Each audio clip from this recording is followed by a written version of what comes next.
going on, everybody? Appreciate you guys tapping in with us on a Wednesday. Man, we up in here. Draft is done. Free agency is done. We talked about the draft picks. We also talked about the undrafted free agents.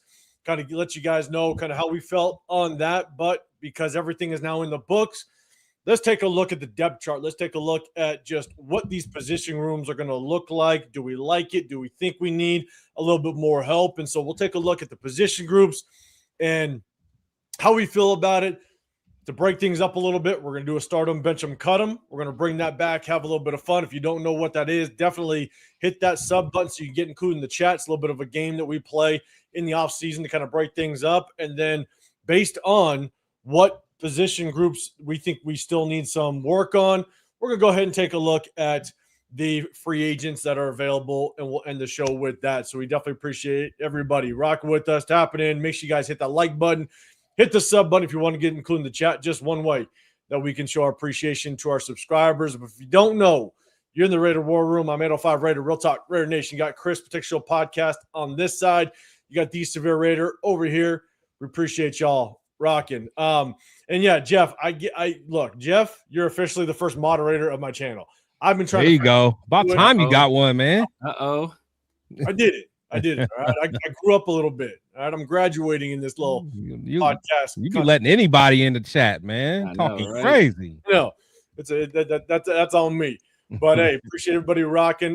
Before we get going, man, I gotta say it's up to my guys. But first, I'm gonna say it's up to you, Chris. First, but definitely give a shout out to your interview that you have with Hugh Jackson. I know you posted a little bit ago. I know that you said it a couple of times, but for the new people in the building, let everybody know what that is, because man, it's a fire interview. Yeah, man. Just for everyone who has had a chance to see it, man. Yeah, it was actually my third installment of having interviews with him, man. But had a fire interview with our former coach Hugh Jackson.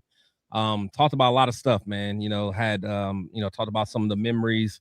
He actually was telling us about the differences between college and the NFL. Some of the things that Mendoza may be going through, some things that Kubiak may be going through as a first-year head coach. He broke down one of his prospects, or one of his players he coached, Ted Hurst. So it was a lot of good talk, man. But yeah, definitely check it out. Like I said, I've interviewed him 3 times. If you want to hear about some of the stuff that really happened during his time as our coach, the first 2 interviews we really dug in deep, but this one we kind of talked about kind of where our team is at and kind of what our coach is going through. But definitely checking out. Yeah, 100%, man. So if you guys can, if you're either our channels after you guys we're done with this, definitely head over to Protect Shield Podcast. Tap in with that interview, man. It was fire, 100%. But again, and I actually gave a moderator to Jason Downs. So shout out to you, man. Hey, I got 2 now. Okay, Jason Downs. Okay, you got some dogs. Got 2 dogs, pit bulls. They ain't gonna let nothing pop off. I feel real now. There you go. So shout out to you guys. But hey, Severe, man, let everybody know where they can find you as well, man, as we start out this show, and also just a couple of your shows that you got throughout the week. So everybody knows in the beginning, so in case they miss it towards the end. Yeah, man, you guys know what it is, man. The Severe Raider, YouTube, IG, Snapchat, TikTok, X, True Social, Kick, Twitch, everywhere, man. Hey, man, look. I'm over there, man. I'm over there. In there. I know you over there. I got the logo up and everything. For your life. I ain't said a word over there yet, bro. I just, I just pop in, see what's going on that side of town. Just in case something popping off. Yeah. I'll be the first motherfucker to know. But yeah, man. Yeah, you can find me, man. In the Raider War Room, obviously, my guys, Chris Protect Shield, 805 Raider. Every Wednesdays and Sunday, then Tuesday and Thursday, my dog PharoahNFL, the 50-50 show and Around the Shield, man. Raider Nation villain, basically, the truth teller, the soothsayer. Y'all know what it is. The hater, the number one hater. The number one unball knower. Oh, yeah, you don't know ball. Don't know ball. Now, shout out to everybody in the chat, man. Definitely. Again, if you're onto the channels afterwards, do us a big favor. Go to the other channels, hit those sub buttons, hit those like buttons. If you like what you're hearing, you get the number one hater, but hey, you maybe got 3 on the stage, and you just never know who's gonna be hated next. So, but we have fun with it. But we definitely appreciate everybody rock with us. We're gonna pop in real quick with the chat. So it's up to everybody. Jason, in the building. What's going on, man? We got Jeff as well. What's happening? De La Fonte in the building. Thoughts on Cam Coleman versus Jeremiah receiver prospects? I haven't tapped into a lot of college. I've watched a little bit of Jeremiah. He's him. So, Yeah. Samir, I know you watch a lot of college. Who's Coleman? I don't know who Coleman is. Texas. He's more of a vertical receiver, more of a vertical threat. Jeremiah Smith is Burger King, but whatever you want, have it your way. Have it your way. You want me to beat you vertically? I'll do that. You want to beat you under the middle? Okay. Want to jump ball situation? I'll do that. Want me to run over you? Okay. Want to route you up? There's no weaknesses in his game. Generational prospect. The number one prospect in next year's draft, regardless of position. Obviously, the quarterbacks will probably go before him, but number one prospect in next year's draft. Yeah, man.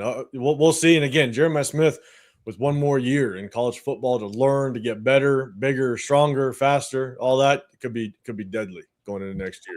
Only thing with him is I wonder if because what's his name is his offensive coordinator now. What's the name that was at the Steelers?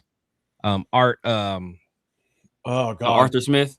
Yeah, Arthur Smith. So yeah. I don't know I don't know how that's going to go in college. I've never been a big fan of him anyway. So we'll see what happens there. Hopefully his numbers aren't as good, and he'll be there for us in the draft. Who knows? Exactly. Yeah. We'll see. We'll see how it plays out. What up, Kenneth? What's going on, man? I believe Kenneth, he's a Texans fan, if I remember correctly. He's a Texans. Yeah, he is. Yep. Fan. Shout out to you, big dog. You always tap in Jeff's show on Friday because Jeff likes to do a show on Friday. Tap in with that. For any NFL fans, it's for all NFL fans. He tries to cover everything. It's a good Friday show, man. Tap in with that, especially in the offseason because there's not a lot going on. So you could definitely tap into the other teams and what's going on there if you're interested. What else, SoCal? We gifted them Caden McDonald, man. So he here to show some love. Right. Emmanuel, what's going on? Good seeing you in the building. Daniel Kim, what's happening, man? Appreciate you rocking with us. Family first, DK. I ain't mad. Got Jax Raider in here as well. 808, what's going on? Appreciate you popping in. We got Jeffrey Champion. Are you guys ready for that supplemental draft? Dylan Sorsby might be in there. Yeah. Right. Yeah.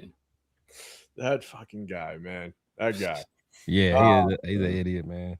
Yeah, man. What up, Banoon? The cool Raiders. What's going on? Hey, shout out if anybody's in SoCal. Raider Nation Summer Kickoff is next weekend. We're gonna try to be out there. Definitely tap in. Let us know. Hit us up on social media. It's gonna be fun. I'll be there. Bakersfield, Severe. I think you're trying to make it out there as well. Yeah, I'm trying to make it. Definitely a great way to kick off the summer. It's gonna be fun. Shout out to Cheeto Linus. He's gonna have a little bit of a spot. We're gonna invade his spot just a little bit and have some fun, have some drinks. So salute to Cheeto Linus, man. Make sure if you guys want to support the Tokyo Toe. He got the jersey and the shirt for you, man. You got a claim. If you want to support jersey. Tokyo Toe, our undrafted free agent, man. Yeah, Kensei Cheeto got you, bro. Yeah, you gotta support my 11th cousin. You know what I'm saying? There you go. There you go.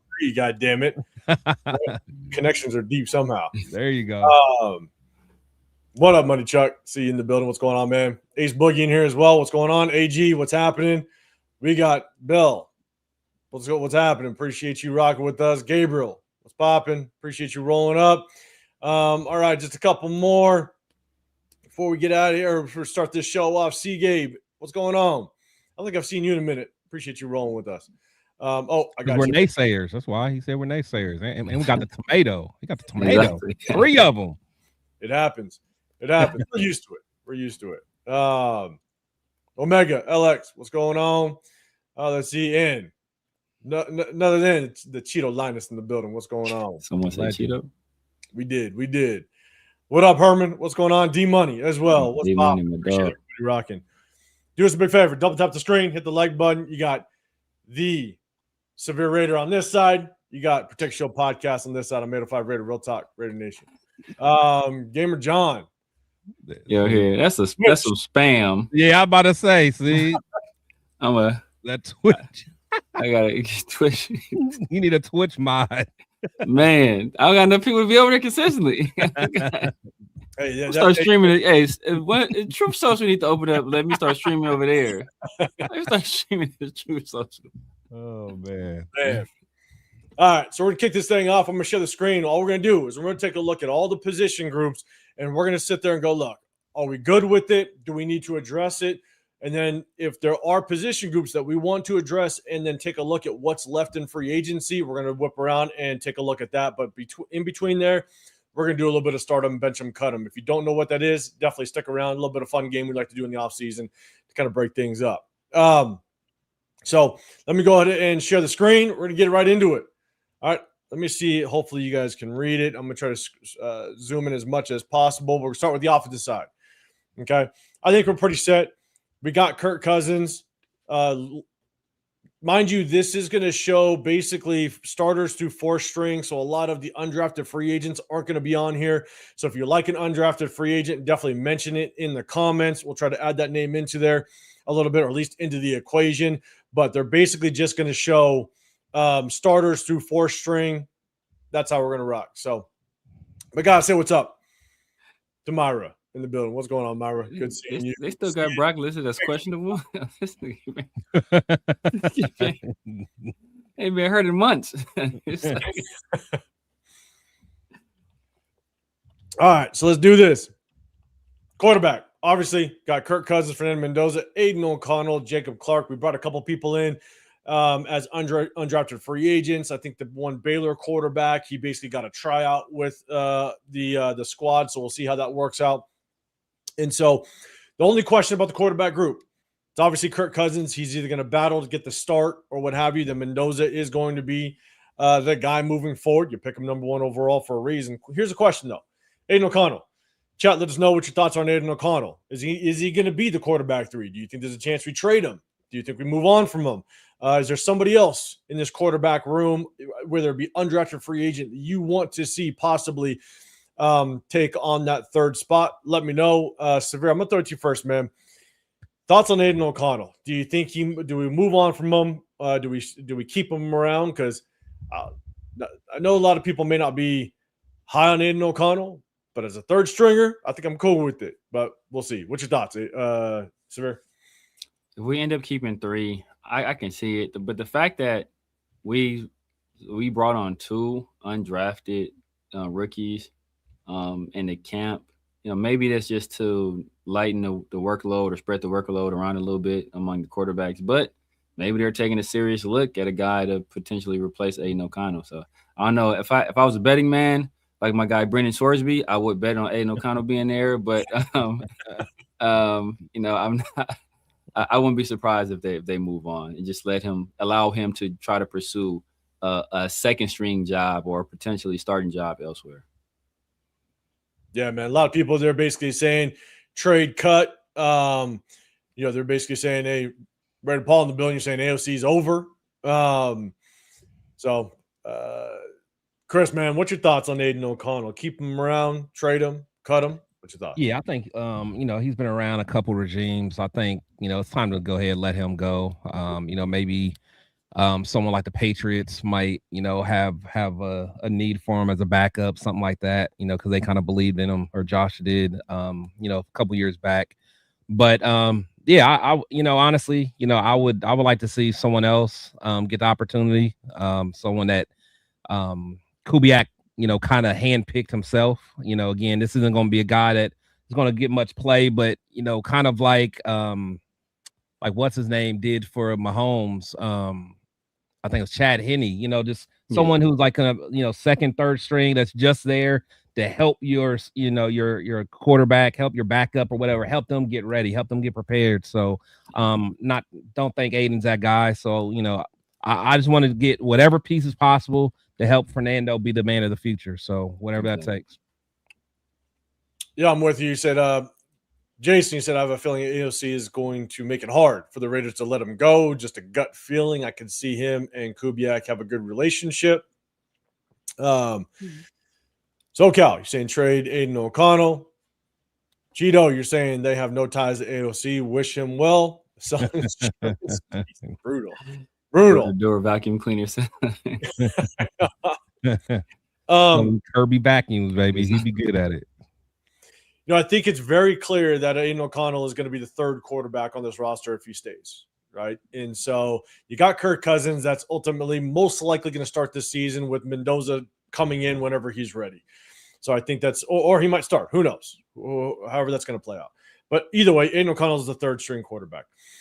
If we get down to the third string quarterback, I think we all know that's going to be a tough go. Even though Aiden O'Connell has shown, I mean, he beat he did work, and was able to kind of lead the team a little bit to beat the Kansas City Chiefs and even be competitive at times, even last year.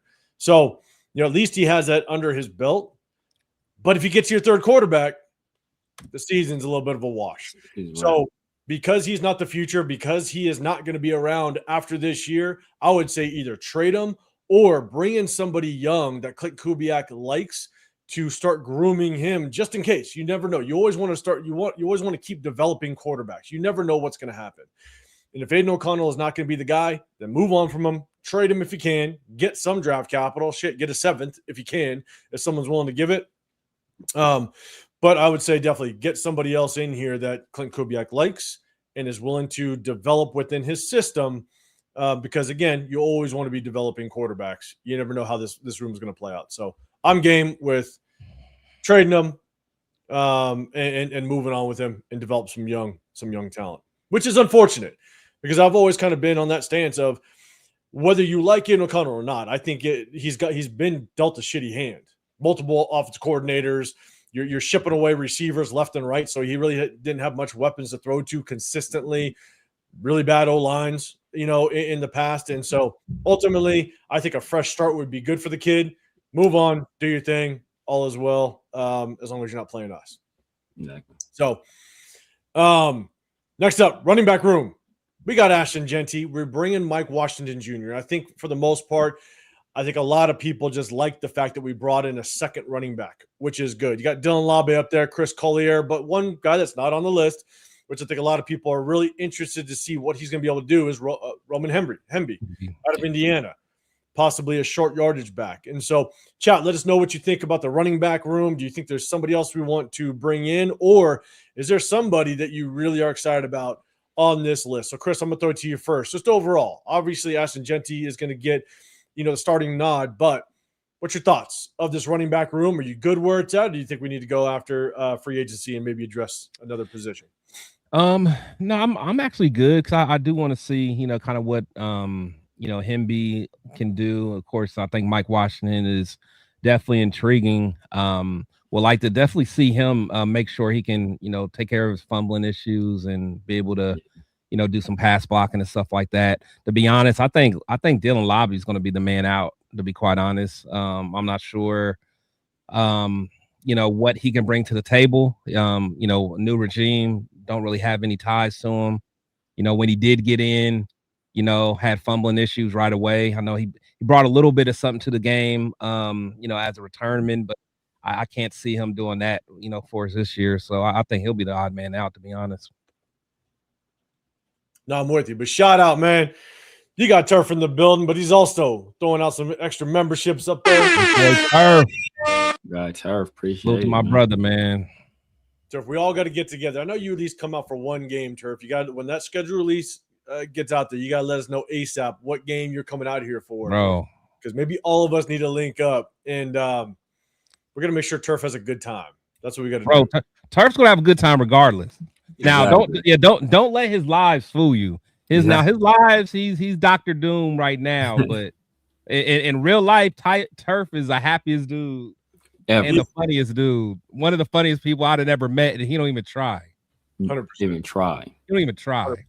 Shout to Turf, man. Guys, make sure you guys, either way, head over to Turf's channel right after this. After we're done, hit that sub button, hit that like button on his channel. Definitely go and support because, hey, doesn't matter what your feelings are. He brings a lot of knowledge to the table with his history of playing ball and all that. So definitely shout out to Turf, man. But definitely let us know when you come out.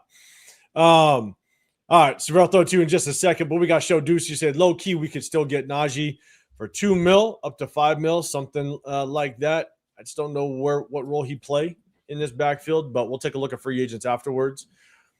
C. Gabe Hemby is supposed to be better than advertised. D Money, you got Dylan Labe or Hemby. We'll see which one actually takes it. AG, running back room's good. Dre, lobby needs that Tiki Barber fumble recovery school. It does. No lie. What up, Eric G? What's going on, man? How many running backs do you guys think will carry? I think minimum 3, possibly 4, just because We got a fullback. Clint Kubiak likes to run the ball. So Yeah. I think minimum 3, possibly 4. Chris, how many running backs you think? Yeah, probably 3, at least 3 running backs and a fullback, with Connor. So You have the fullback. Good point. yeah. So at least 3, but yeah, that's probably where I'm at. Because I think we'll probably keep an extra tight end, So Yeah. Because I mean, he's going to be running that 2 tight end set, sometimes 3. Severe, how many running backs do you think we're going to keep on there? 3 and 4 in the backfield if you include the fullback. Probably a back or 2 on the practice squad. Yeah. And in my opinion, I think our running back room is legit. Well, we got Coach in the building. What's going on, man? Mendoza, I heard, is going crazy with prep. You better be. That's all I'm saying. Yo. So, but time out for anybody, because I work for a pharmaceutical company. I'm a recruiter for a pharmaceutical company. If anybody out there, just do me a favor, Google prep and what it is and who are the primary people that use it, and you'll get a good laugh, a really good laugh. Oh man, Coach, appreciate you. We're gonna get down to your boy in the linebacker room. He may or may not be on this list. We'll see. We're just because it's just starters through 4 stringers. But all right, Daniel in the bill. What's going on, man? Appreciate you, Roger.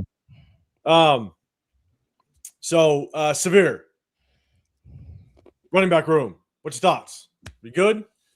Yeah, I mean, I think Lobby, Collier, they're gone. Hemby probably in there. I wouldn't be surprised if they don't even keep Hemby if he goes to the practice squad and they elect to bring in a veteran guy, if nothing else, just so they won't have such a young running back room, because at that point you got, a second year player and 2 first-year guys. So if they bring in a guy like the guy that'll probably be cheap, like what's the old boy that used to play for Penn State? But he bounced around. Miles Sanders, that he'll probably be available for a vet minimum. Amir Abdullah out there, he's probably available for a vet minimum too. Just a guy like that. That's just a mentor. It's got to be in the locker room with them, because right now, like it's a super young backfield. It's somewhat what Show Deuces was just saying about Najee. Obviously, he had the injury, but again, Najee's just a different style of running back than most of these guys are. So could be an option, a cheap option. Delafonte, I see you looked it up.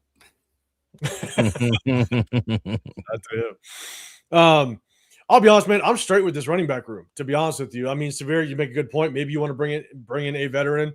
But I think with Ashton, obviously, he's going to get a bulk of the percentage of carries. But Mike Washington is going to be a change of pace guy.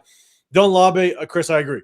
I think he's the one guy that's on the chopping block. As much as he can help out in special teams, at the same time, you also need someone that's going to bring some to the table on offense. Quality role to the running back room. I just don't see him bring it. Yeah. And so there's going to be plenty of guys that can be special teams guys, third stringers, 4th stringers, or what have you. I just don't see a place, unfortunately. I am a Chris Collier guy. Again, hope to see him get some reps in free agent or in preseason. But do I see him making the squad? I think that's few and far between. I actually think maybe Hemby might make the squad over him, possibly just because he kind of can be that true short yardage guy. So at that point, you got running backs that kind of bring something different to the table, and you can use them in different ways. And we know Kubiak likes to rotate his running backs. So I'm cool off this running back room. Unless someone gets hurt or injured, I think, there's a good chance this is what we stick with. But if we do bring in a veteran, wouldn't be the worst idea in the world either. So, what up, Cole Kev? What's going on, brother? Good seeing you in the building. All right, let's go to receivers. Okay, receiver room. Now, obviously, we're bringing Jalen Naylor, right? We do not address it outside of a 6th-rounder in Malik Benson. So I know I put on my thumbnail, you got Jalen Naylor, you got Jack Besh. There's going to be some pressure on these guys. Jalen Naylor was a third receiver in that Minnesota receiver room. You got Jack Besh, that was a second rounder. So you got it. This is year 2. This is year 2 for him. And so you expect some good things given the fact that they at least invested a second round draft pick into this kid. And so the question is, how good is this receiver room? And do we need to bring in somebody else? Because I don't really see a number 1 on this list. So chat, let us know. Are you cool with the receiver room? Do you want to see us address something maybe in free agency? We'll take a look at it after we go through this roster. So, Severe, I'm going to throw it to you first, man. What's your thoughts on the receiver room? Do you like where we're at? Or do you think we need to bring somebody in? This receiver room is sadder than the Notebook. This receiver room, right? Look at this. Look at this calamity of what we're looking at, bro. Ain't nobody else to bring in. Bro. We thought it was a good idea to wait until the 6th round and draft Malik Benson. Like, I honestly, I think I keep calling the dude Cole Roberts. I think Chase Roberts makes this team. I think he's an underrated aquisition. There's a chance EJ Williams might make this team. Like Philip Dorsett, bro. What are we doing? I think he's gone. Maybe Shedrick makes it, but we don't have a frontline wide receiver right now. We're hoping we get a big jump from Jalen Naylor now that he's in a primary role, but he's a guy that's never done it in his career, and like to expect him to do it now all of a sudden, while we have one of the toughest schedules in the NFL, like that's a tough ask. So we need to do more. But honestly, the cupboards are bare. I will say this though: somebody just beat a case the other day. Maybe he's looking for. If he's looking for a new. He ain't strangled that girl. We can't bring him to Vegas, bro. We cannot bring him to Vegas. We can't bring him to Vegas. So shout out. So Jason, you saying receiver room is weak for sure. Cole Kever saying we need a stud like AJ Brown type of receiver. Let's see. I want to see what we have. It's a big question. It's a big question. Yeah. Let's see. Dolphin said, I think Jackson is a sneaky good player. I think you're saying Cedric Jackson. Yeah, a lot of us are high on him. We'll see just kind of how he works out. So Chris, man, I'm gonna throw it to you real quick. Thoughts, receiver room. Do we need to address it? Is it something we definitely need to look at in the next segment of the free agents that are available out there? This wide receiver class is, I won't even say hot dog water. It's chitlin water. It's like when you make chitlins and you boil chitlins, and after you eat the whole wonderful pot of chitlins, just that goodness at the end. I mean, it just smells. That's what it is. This is a bucket of chitlin juice.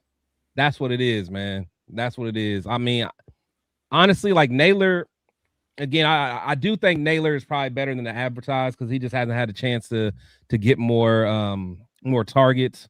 But I'm sorry, like I don't see it in Jack Besh. I mean, I know a lot of people are still kind of keeping high hope. I just think he was a feel-good story. I don't think he's going to be a guy that moves the needle. I don't think he's going to be a starting quality wide receiver. Thornton, I want Thornton to do well. I really do. I just don't know if he has it either. I was actually excited when we drafted him. But, you know, I do think that Trey Tucker actually will have a pretty decent season. I think that Kubiak will be able to kind of use him, get him in space, and use him to his best abilities. But I don't feel good about this wide receiver room at all. Like my thing is I hope that, you know, some of the other teams have some roster cuts, some camp casualties and stuff like that. But I mean, that is a sad wide receiver group. It is, man. Worse than hot dog water. Shout out to Omega Alex, Jack Best, tight end 2 next year. Move him back. That's not too bad of an idea, to be honest with you. I'm with you. Have him gain like 15, 20 pounds. Yeah. Just be an athletic tight end. Honestly, and this was one of my biggest issues with the draft, was if our receiver room does not work out, it opens up the door for a lot of criticism of Spy Tech not addressing the receiver room like a lot of people wanted to, right? And so this is going to be a massive year, not just for Jalen Naylor, because now he's been in the league for a minute. So, and you brought him in, you can't point to this list and say, oh, we got a number one. Yes, we have Brock Bowers. He's the number one target, I guess you could say, right? But there's not a cornerback safety room in the world that's going to be afraid of this receiver room walking up to the line of scrimmage.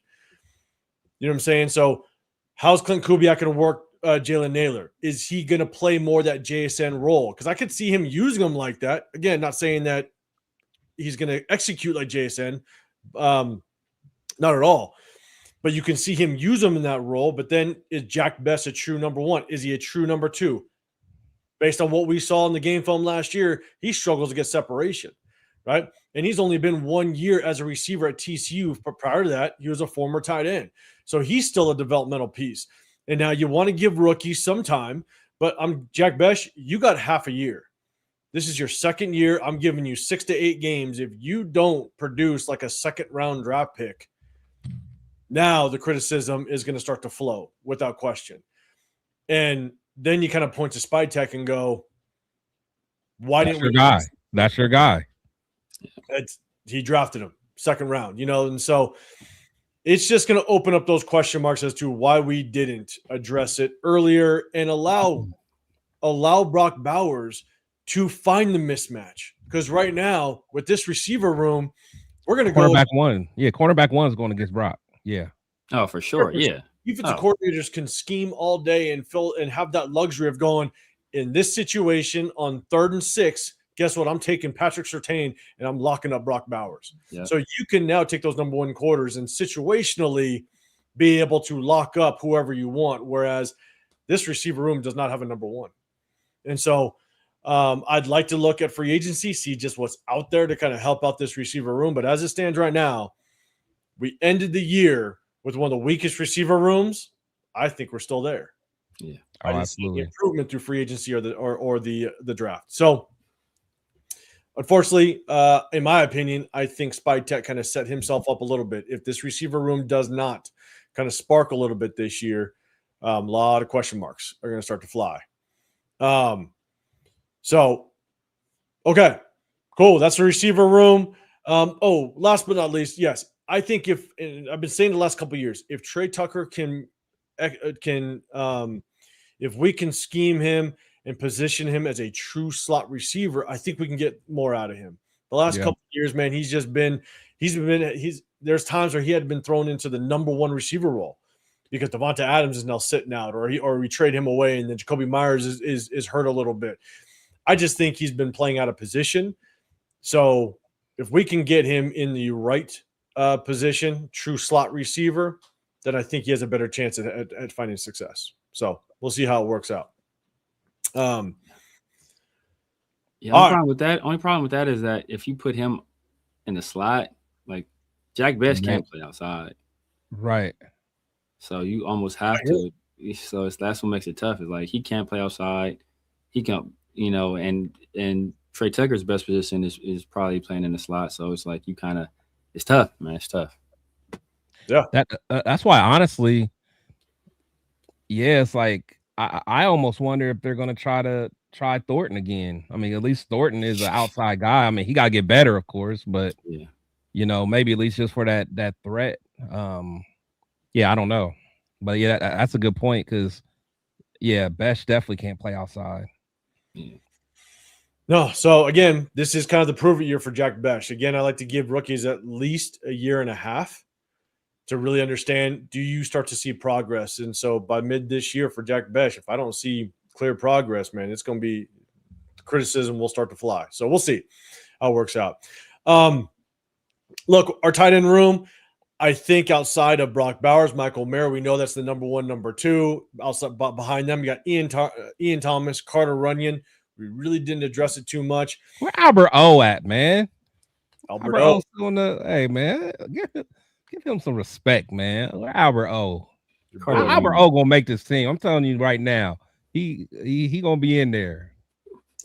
We're gonna see. We'll keep an eye on it. That's what we're gonna do. I put Everett over wide receiver before I put Jay. Right, me too. Me too. Guarantees faster. Let's get to run that like Albert O, man. So, Chris, man, I'll throw it to you first this time. Cool with the. Do you think we need to address at least the depth in this tight end room? Brock Bowers starter, obviously number one target. Michael Mayer, not the greatest blocker. He needs to improve on that. We showcased it last year, but obviously he can help in the receiver game. There's a good chance he does stick around. But what does the depth look like for you, and how do you like this receiver, this tight end room? Chat, let us know as well. Hit that hashtag Raiders. Yeah, man. You guys know how I feel about Brock. Absolutely love Brock. Guys know how I feel about Michael Mayer. He just one of them. That's Severe's man. But I was actually surprised they brought Ian Thomas back just because how bad he played last year. Yeah. I mean, he just played terrible. Carter Runyon actually showed some juice. He had he especially towards the end. So I wouldn't mind seeing what we got in him. Like I said, Albert O, and don't worry about how to say his last name, Dre. Just know Albert O. That's all I know. But no, I'm okay with the tight end room. Again, I give I always talk bad about Michael Mayer. But I think as a tight end too, he could be okay. And honestly, with a real offensive coach, I think he has an opportunity to show a little bit what he can do. Yeah, and Jeff saying Hayward can play tight end. Yeah, I think we're going to be able to utilize him in multiple ways, right? A lot of people say he's coming as a fullback, but he's he also like an H-back, the tight end with the Steelers. And so with Clint Kubiak and the way he likes to run his offense, he might run 3 tight end sets at times.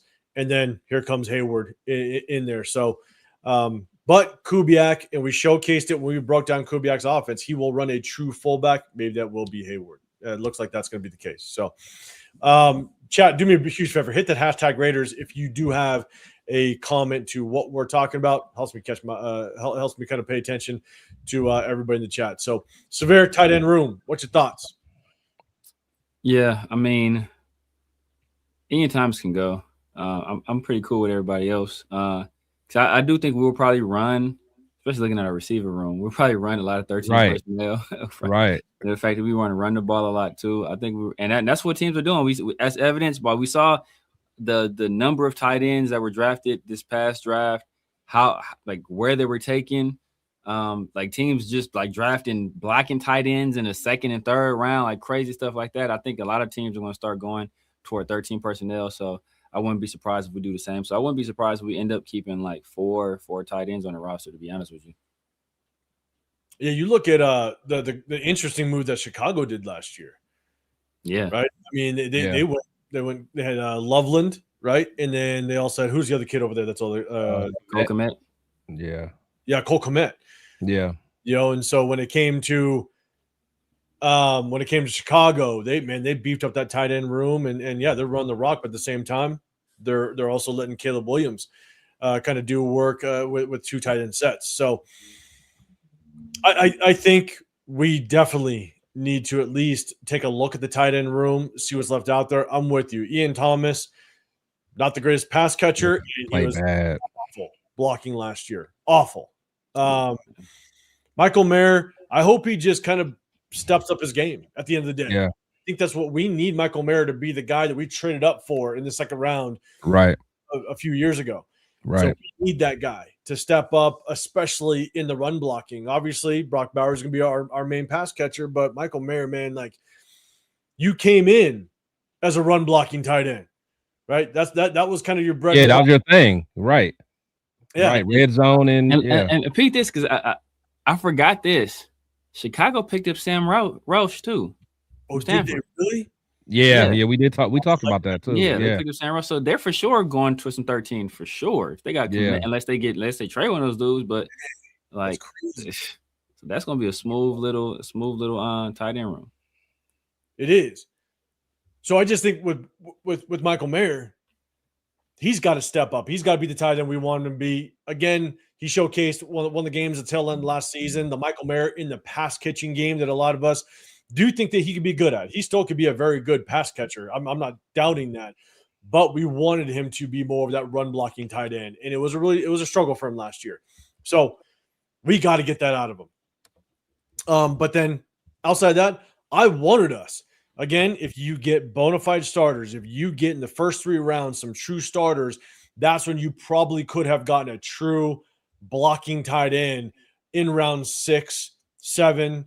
And that's what I wanted to do in this draft, is go get a true blocking tight end in the later rounds, a day 3 pick, to kind of help out this run game, because we all know that Clint Kubiak is going to want to run the ball. But right now, we're looking at this tight end room, and we don't have a whole lot of run blocking tight ends unless Michael Mayer really steps it up. So maybe in the second segment, we'll take a look at what tight ends are still out there, and maybe we want to address that. So let's see. Next up, let's just look at the offensive line as a whole. All right, so chat, let us know. Do me a favor, hit that hashtag Raiders. Are we cool with the offensive line the way that it looks right now? Okay, let's go kind of down memory lane just a little bit. Last year's massive free agent pickup was Alice Kappa to address the offensive line. Obviously, that didn't work out. Then we waited till the end of the 3rd round to address the offensive line. Free agency, we get Tyler Linderbaum. That's great, right? You're going to address the center position. We're cool with that. And then you get Trey Zune, right? The player itself, I think, is a good player. Question is, where does he play? So how did we really address this offensive line, and do we think we truly got better through now 2 free agencies and 2 drafts with John John Spytek? So chat, let us know what your thoughts are of this offensive line. I'll throw it to you first, man. Just as a whole, what's your confidence level in this offensive line? Do you think we need to maybe go to free agency, address it a little bit? Or are you cool with what we got? Actually, let me rephrase that. Are you cool with it? Do you think this is where we are and we're not going to address it anymore in free agency? And are you good with this offensive line room as it stands right now? I'm good. Well, not as listed on the screen, but I'm good with what we have in the room right now. I think we got some young guys we could potentially take looks at other spots. Obviously, Charles Trent Williams-Grant, got to give him a crack at right tackle. Trey Zune could battle for either one of the guard spots. Hopefully they put Jordan Meredith back where he belongs as a guard, and he can battle for a guard spot. JPJ out there battling for a guard spot. DJ Glaze, he might end up in a battle. It could be a battle between him and Charles Grant, or Charles Grant and Trey Zune, right? I'm hearing they're going to play Trey Zune all over the place. I don't know how Dalton Wagner still has a job, but that's neither here nor there. And Caleb Rogers is another guy. Moved up. He moved up in the he moved up in the day. Yeah, he didn't got promoted. Oh man, obviously Caleb last year he got some run. He had some solid snaps as well. So we got some pieces there on the offensive line that kind of want to see develop. So give these guys a chance. You addressed kind of a rotational piece on the interior in Trey Zune, and I think you got some other young pieces already that you drafted the previous draft that you want to give them another year to develop. I don't know who this guy Kamar Missouri is, but Missouri is like I never met nobody with the last name Missouri. So a couple people are kind of chiming in just real quick. You got Jasonia saying guard right tackle still has questions. Isaiah, any chance Zune can play a right tackle? He played a lot of tackle in college, so I think he can play the position. He's kind of a jack of all trades. I'll talk about Zune a little bit on my time around. Charles Grant needs to have a chance to play for that right tackle position. Cole Kev, we need right tackles and Colton replacement. Omega, free of Putnam. We need Thanks. Putnam. Thanks. Christ. So Chris, man, thoughts on this O-line? How you feeling? I mean, I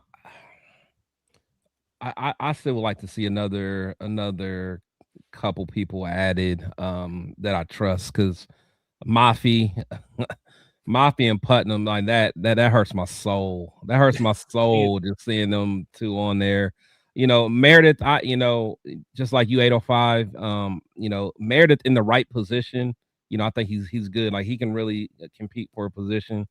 Some people like Charles Grant, we'll see what we got there. I'm just gonna leave it at that. But just Colton's getting up there in age.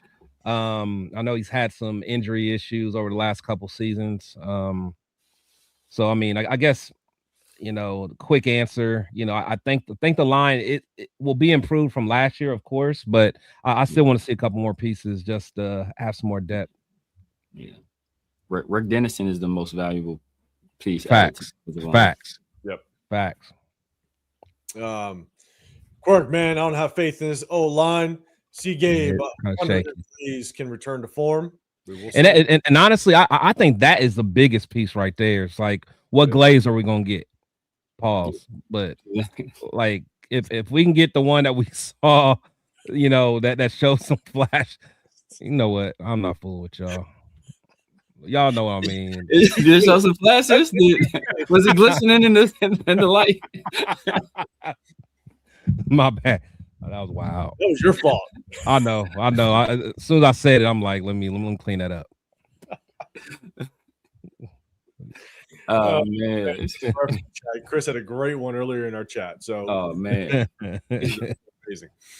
But anyway, but like I was saying, like if Glaze can be what we thought he could be, then because he really did show flashes. So yeah, as a rookie, he did played some impressive ball. But last year, I mean, it was just bad, just all around, just footwork, strength. I mean, he was getting pushed back. It was just ugly. It was ugly, and to be fair, I mean, it was the entire offensive line. You know what I'm saying? So it wasn't just Glaze right by himself, and so I think that's where the question remains: just what is this offensive line going to look like as a whole? One thing I will say is, man, we talk about Trey Zune. I like Trey Zune, right? The player himself, but you picked him in the third round. If you picked him in the third round, I want to see him starting at some point, somewhere on this offensive line. I'm with you. And I know a lot of people have kind of talked about, his versatility, right? He can play all 5 positions on the offensive line. The one thing that I want people to realize is you cannot have a player literally have to know all 5 positions on the offensive line and then go and execute at one single position at a high level. It's just not going to happen. Yeah. You can't ask a player to go do that at the NFL level and say, I need you to learn the center position as well as the guard position, both right and left. As well as both tackle positions, right and left. You're going to confuse the crap out of somebody. And the moment you confuse a player, they can't be the athlete that they're supposed to be. They can't reach the potential that they potentially can if you're asking them to literally focus on 5 different positions. I mean, trying to go play left guard and then go play right tackle is like, hey, go be the number 1 receiver, but at the same time, I want you to learn the tight end position. Like it's night and day. It's 2 different positions. It's different techniques. It's different hand placements. It's different footwork. It's a completely different role based on what the play call is. And so to think that Trey Zune is just going to come in and be like, hey, you're going to rotate at all 5 different positions. Yes, wow. It doesn't make any sense. Dre's on to something. Sweet feet might be ready. Man. Sweet feet might be ready. So, for myself, I want Trey Zune because he looked really good in college. I want him to focus on the guard position. If you're a guard, focus on the guard position. Leave him there. Yeah, I'm with you. Leave him there and master that and execute that at a high level. And if you think that Trey Zune is now going to just rotate with everybody, then guess what? You didn't do a good job as a GM addressing the offensive line. The other positions, right. That's the way I look at it. That's the way I take it. So I'd love to see Trey Zune work at the guard position, battle at the guard position, know that, understand it, master it, be good, be a starter if you're good enough. But at the very minimum, you're a solid backup if somebody goes down, and now you know that guard position and you're ready to execute at a high level. But ultimately with this offensive line, I'm not going to go out and get anybody because at this point right now, Spytech, you spent a 3rd rounder on Charles Grant as well as Caleb Rogers. These guys better have a chance at playing at some point this season, right? Then you go out and you get Trey Zune, you get Tyler Linderbaum. There's a lot of players now in this offensive line room. Spencer Burford, you brought in free agency. There's a lot of offensive linemen in this room now that have your name all over it. They better work out in some way, shape, or form. That's a good point. So I don't want to go and get anybody. I want to see how well John Spytek has been able to address his offensive line, because you know how I was last year. I wanted Kelvin Banks. I wanted Kelvin Banks. Yeah. In the offensive tackle room, right? And so I want to be able to address this offensive line much earlier than we have in the past. We haven't done it whatsoever. You got a lot of names with Spytek's name all over it. So guess what? Let's see how well you could draft, and we got to start to see signs of it. Because Charles Grant, we all know that Charles Grant, drafting him, he was a project. Yeah. But at what point does that project kind of come to fruition? And I think at least by maybe halfway through this year, Charles Grant's going to work. Hey, let's get him some reps. Caleb Rogers, you drafted Ashton Genty. We all knew we needed help on this offensive line, so you went out and you got Caleb Rogers. We got to see that. We got to see some work out of those third rounders. So at some point, let's see these guys play. But now you got Trey Zune in the mix as well. The one big question mark that I have is this guy right here, Jackson Powers Johnson. Man, how much does John Spytek actually like this kid, and what's the overall plan? They're going to piss me off. Look, bro. Piss me off, man. I said it last night. I'd be hot, but I would not be surprised if the Raiders move on from Jackson Powers Johnson.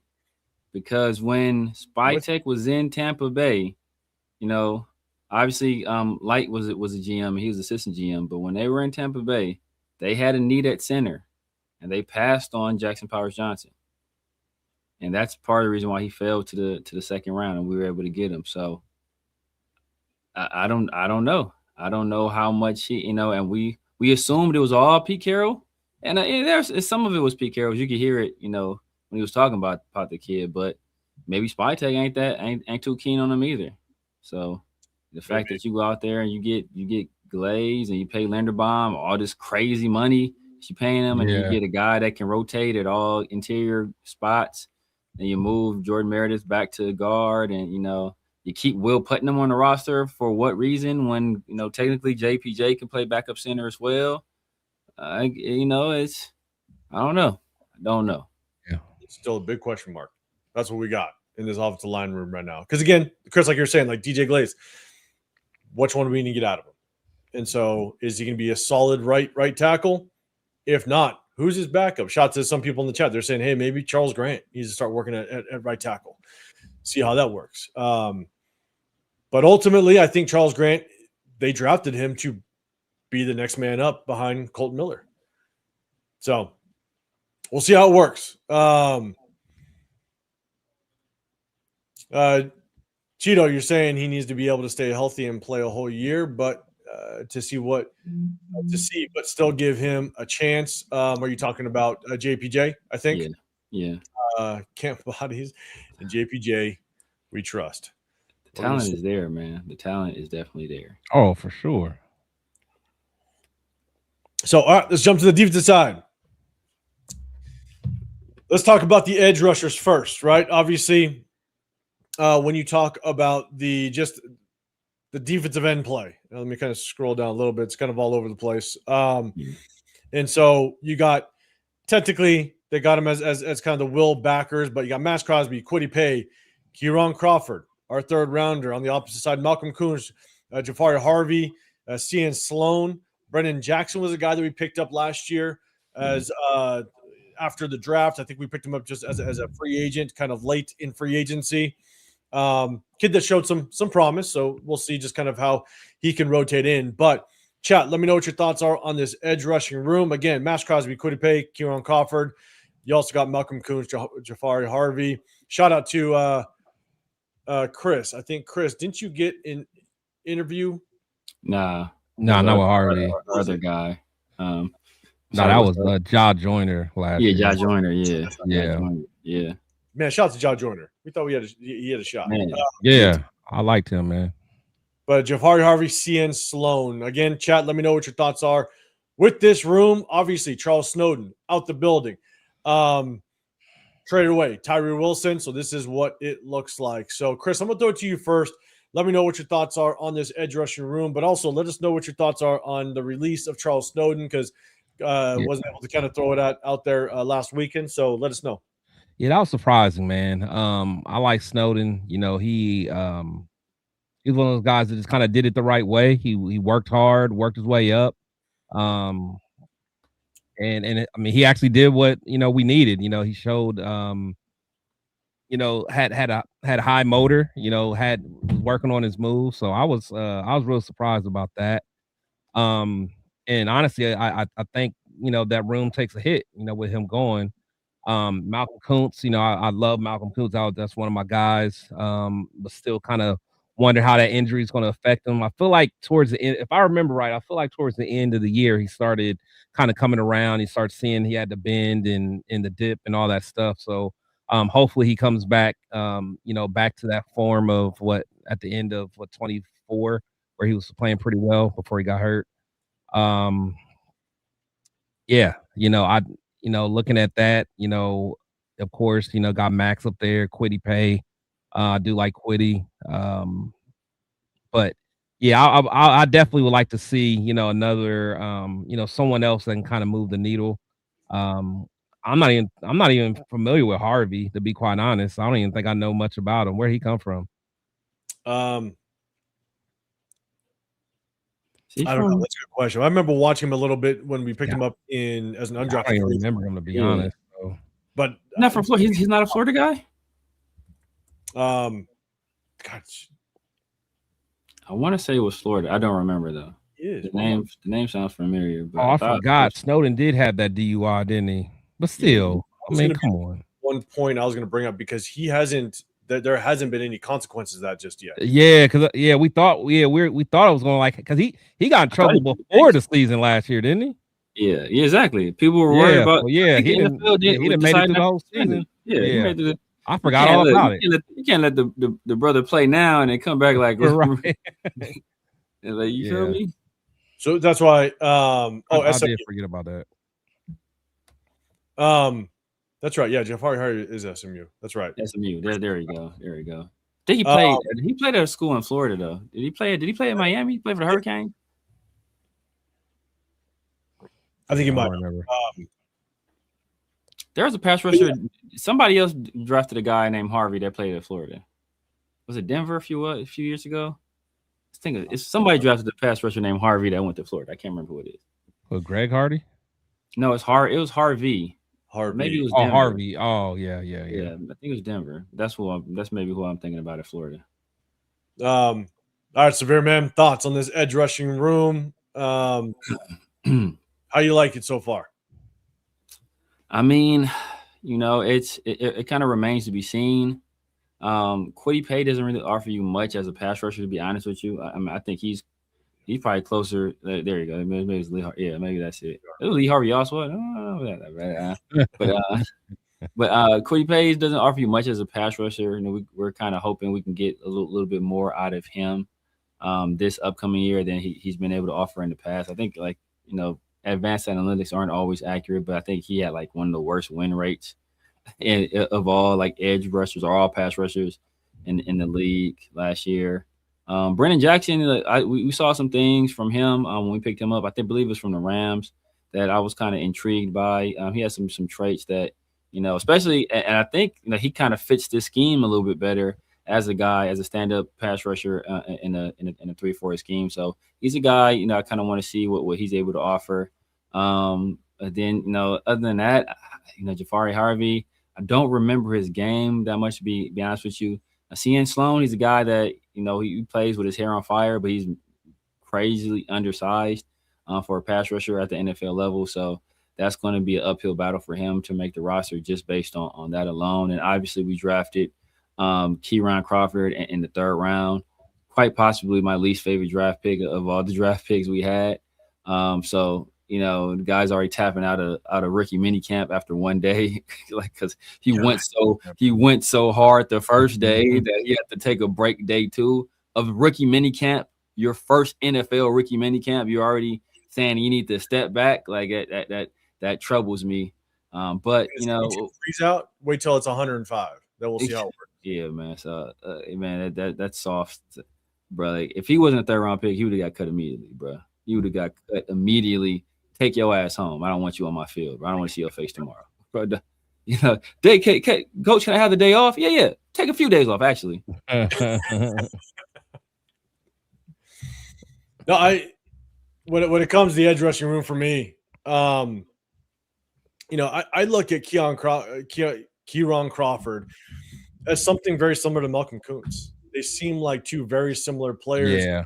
Kieran Crawford kind of hits his ceiling a little bit. Like when we got the good, Malcolm Kuntz prior to him getting injured, I think Kieran Crawford is a very similar style player. And so I'm with you. I think all three of us, we were just sitting there going, in the third, Kieran Crawford with all the other needs on the table. And you went and got Kwity Paye. Kwity Paye's on a 3-year contract. He's playing. He's starting. So at the very best, you got yourself a rotational piece. Now, mind you want to have fresh legs kind of late in the game. You want to be able to get after that quarterback late in the game. So I get it, right? But you don't get somebody in the third round, in my opinion, there. Like there was definitely plenty of talent on day 3 to kind of get a rotational piece to get fresh legs on the field. So the only question mark I have is, are they prepping for something? Do they feel like Max Crosby might still be on the move? You were willing to trade him. Is Max Crosby going to be on the move at the trade deadline? So, and if he does, if he's on the trade deadline, or on the trading block around that trade deadline, then this player makes more sense. Still not the guy I would have picked. Still maybe not have got him where he was, but that pick would make just a little more sense if you think he is the Max Crosby replacement.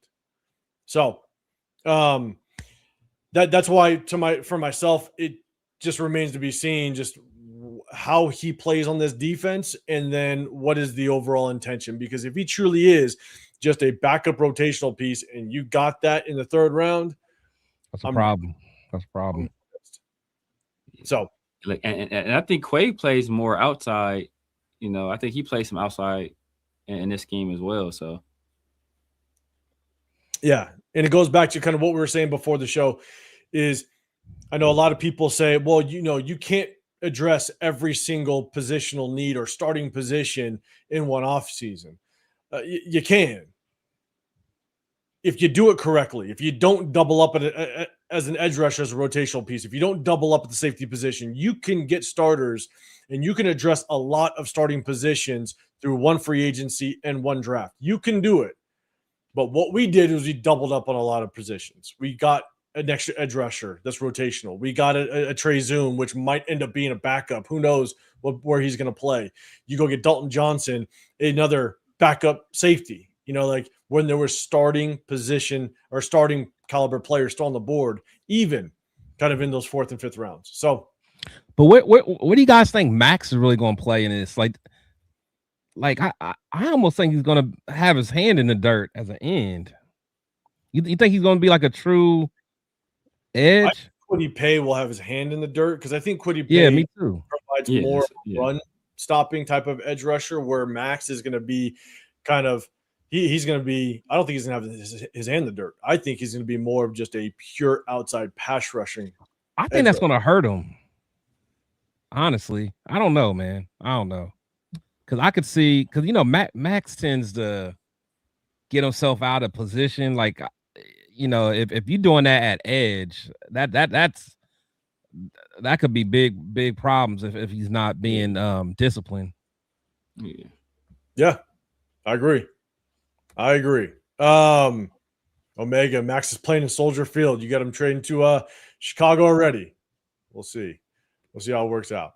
All right, let's look at just the interior D line as a whole, right? We thought we were going to go and get ourselves a true nose guard. We thought that might be the idea, given the fact that we're moving to a 3-4. Looks like we decided till late in the 7th round to go get Brandon Cleveland, but we have moved Laki Tassi over to the defensive side, so we'll see just kind of how that plays out. But overall, and Severe, I'll throw it to you. In chat, let me know. Do you guys like the D-line room? Do you think we need to go get more help? Do you think we need to address it in free agent or in what's left in free agency? Hit that hashtag Raiders. Let me know. It'll catch my eye. Severe, man, what's your thoughts on the D-line room as it stands right now? Yeah, the interior defensive line, or the D-line room. We have some guys there, and I think Laulu. I think he's a guy that I'd like to see more of him play. Tonka, he showed some good things last year. JJ in limited snaps, he showed some good things as well. Just looking at the Brandon Cleveland pick, I don't know, we playing 5 technique, but no, I kind of like what that's I what saw. I'm saying. I don't even know why they have him right there. Yeah, I know. And Thomas Booker ain't playing 5 technique either, to be honest with you. Yeah, I think both of those dudes are low key, even in 3-4, those guys are nose tackles in my opinion. But and so, but we got some intriguing guys, some young, a nice mix of young guys and some veterans. I think Adam Butler can hold it down on the interior. I do think we'll see Kwity Paye with his hand in the dirt a little bit more than people may think. So Gary Smith was an intriguing guy, obviously out of UCLA. I think there's some talent there. So there are some pieces there. It's just about really Laulu and Hemingway taking that next step and then seeing what we got truly have in a guy like Pegues. But we definitely can use some more, like a true nose tackle to be a more of a rotational piece, in my opinion. But that depends on how much we'll actually be in our base defense, which I don't think will be a lot. I think we'll be in sub packages a whole lot more. Probably a lot of 3 safety looks, looking at how we drafted this draft class. With Stooks probably playing a lot of nickel, Jeremy Chin out there as well. So we'll see. But we've got a nice mix of young guys and veteran guys and guys with upside. So I'm not too mad at this room right now. Yeah. I'm with you, Chris. I'm going to throw it to you in just a second. Omega, you're saying Chance Booker gets cut. Obviously, based on his play last year, his ass might get cut. I'm just saying. But Derek Harvey, that's the guy. Derek Harvey. Yeah, that's the guy who played that. He's the guy from Florida. It's probably a long time ago now. Chris, man, thoughts on this interior D-line room? Do we got to add to it? Do you think we didn't address it properly? What's your thoughts overall? I mean, honestly, I think it's up to what's our defense coordinator, who is Robbie Leonard. Yeah, Leonard, man. Like, he's gonna have to get the most out of Tonka and Pegues. Like, it's on him. It's on him. I like what I saw in Tonka. So I see some in there. Laulu, he showed some flashes. I'm curious to see what Adam Butler can do at nose. Because he did pretty well when he was with New England. I think he had like 8 sacks or something that year. Like, I think he may have led the team in sacks when he was at nose. So interesting to see him there, because I'm a fan of him. Thomas Booker, I definitely, I'm just not a fan of him, man. I'm just not a fan. Just him not being able to get off blocks. And then they got Brandon Cleveland kind of out of place. I expect him to be nose. So all in all, I would say the line's okay. But again, it's on Robbie Leonard. He's going to have to develop those guys. Those guys are going to have to take a step up, especially Hemingway and Pegues. Those guys are going to have a sophomore jump, for us to get something out of this room. So kind of depends on what Robbie can get out of him. Yeah, I'm with for myself. Adam Butler, y'all know I'm an Adam Butler fan. Yeah. But we all know that Adam Butler, he could be the guy, but he's not going to be a top guy, right? Like, he's not going to be a top yeah, he's not going to yeah. He could be a good top D tackle on your team, but he's not going to be a top 10 guy. And right. So, and I said this on Sunday, but Adam Butler, if he is not, when Adam Butler and Christian Wilkins were going to play next to each other, like, it could have been a nasty tandem. 4-3. Yeah. You know what I'm saying? But at the end of the day, if you could have addressed it and you got somebody that can attract some attention, right? You get somebody early in the draft where now you can run more even fronts. Even though you're a 3-4, you can run more even fronts, and now you'll be able to really have a tandem in the middle that could be nasty if you addressed it early. So since you didn't address it early. And shout out to Don. Jeff, where's Don? Don's our favorite. All right, we're just letting you know. Don is our favorite. I'm about to say Jeff about to lose his mod. Yeah, exactly. He just got it. He just got it. He's about to be Jeff is showing his mod cred real quick. God damn it. No, go. I mean, if you would have addressed it early and you got somebody next to Adam Butler, then you might have a nasty interior defensive line, depending on how you play it. So now it puts a lot of pressure. On JJ Pegues, Tonka Hemingway, to really understand, okay, who are these guys? Are they going to take the next step? Jonah Laulu, right? Are they going to take the next step? And that is exactly what I'm going to be paying attention to. But then you got Laki Tasi. Is Laki Tasi just going to be a role player, or can he come in and actually produce and take 30% of the snaps and actually be a decent interior defensive lineman? Who knows? Not sure how it's going to play out, but it puts a lot of pressure on some of these guys. JJ Pegues, Tonka Hemingway, you guys need to take that next step because Adam Butler can't do it by himself.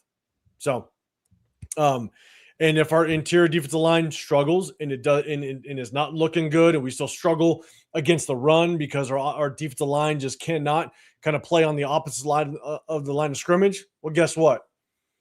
Spytech, you didn't address it early enough in the draft. You waited till literally round 7 to get help on this defensive line.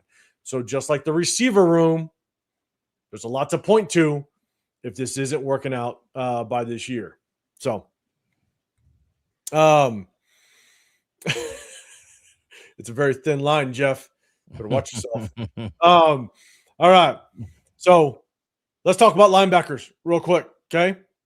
The linebackers, Nakobe Dean, Quay Walker, top free agent pickups. We brought them into the building. Chat, let us know what you like about this linebacker room. Do you think we need to address it more in free agency? Do you think we didn't do enough in the draft to potentially address this linebacker room? Because we got our starters, Nakobe Dean, Quay Walker, Tommy Eichenberg, the Bergs in the building, Cody Lindenberg, Segun Alubi, Chris Thomas, Xavier Sori. The only thing I will add, Xavier Sori, I had it kind of mixed up when we talked about the undrafted free agents last Sunday. Xavier Sori is a kid that I actually like. I think he could come in here, at least compete for a spot on the 53-man roster. Maybe not a starting position, but if you go back and watch him, he played at Arkansas. Kid's got a motor, and he gets downhill very quickly. So I think at a minimum, special teams-wise, he can come and produce. So I want to kind of correct that. I thought he was somebody. Is that the kid that was causing all the fumbles? I don't know, to be honest. Not sure. I think there's a kid like there's. I thought it was him. I think it is him. That's like, I think over the course of his college career, he didn't cause like 8 forced fumbles. Oh, like, no shit. He's kind of. It might have been, but it might have been a UDFA. So it may not be him. But I think we got a UDFA like over the course of his career, he didn't cause like 8 forced fumbles. I forget his name. Really? Yeah, no, I got it mixed up. I thought Xavier Story was somebody different, so I was describing somebody else, somebody that was more undersized as a linebacker. But I think Xavier Story, man, he's got a motor, plays downhill, has a good instincts to the football, had a good showing. I think it was the Senior Bowl. So we'll see how it works. But, Chris, I'm going to throw it to you. Linebacker room. Do you think we need more help? Do you think we addressed it properly? What's your thoughts? Chat, let us know as well. Hit that hashtag Raiders. Yeah, I mean, I like Dean. I like Walker. As long as Dean can stay healthy, Eichenberg don't do much for me.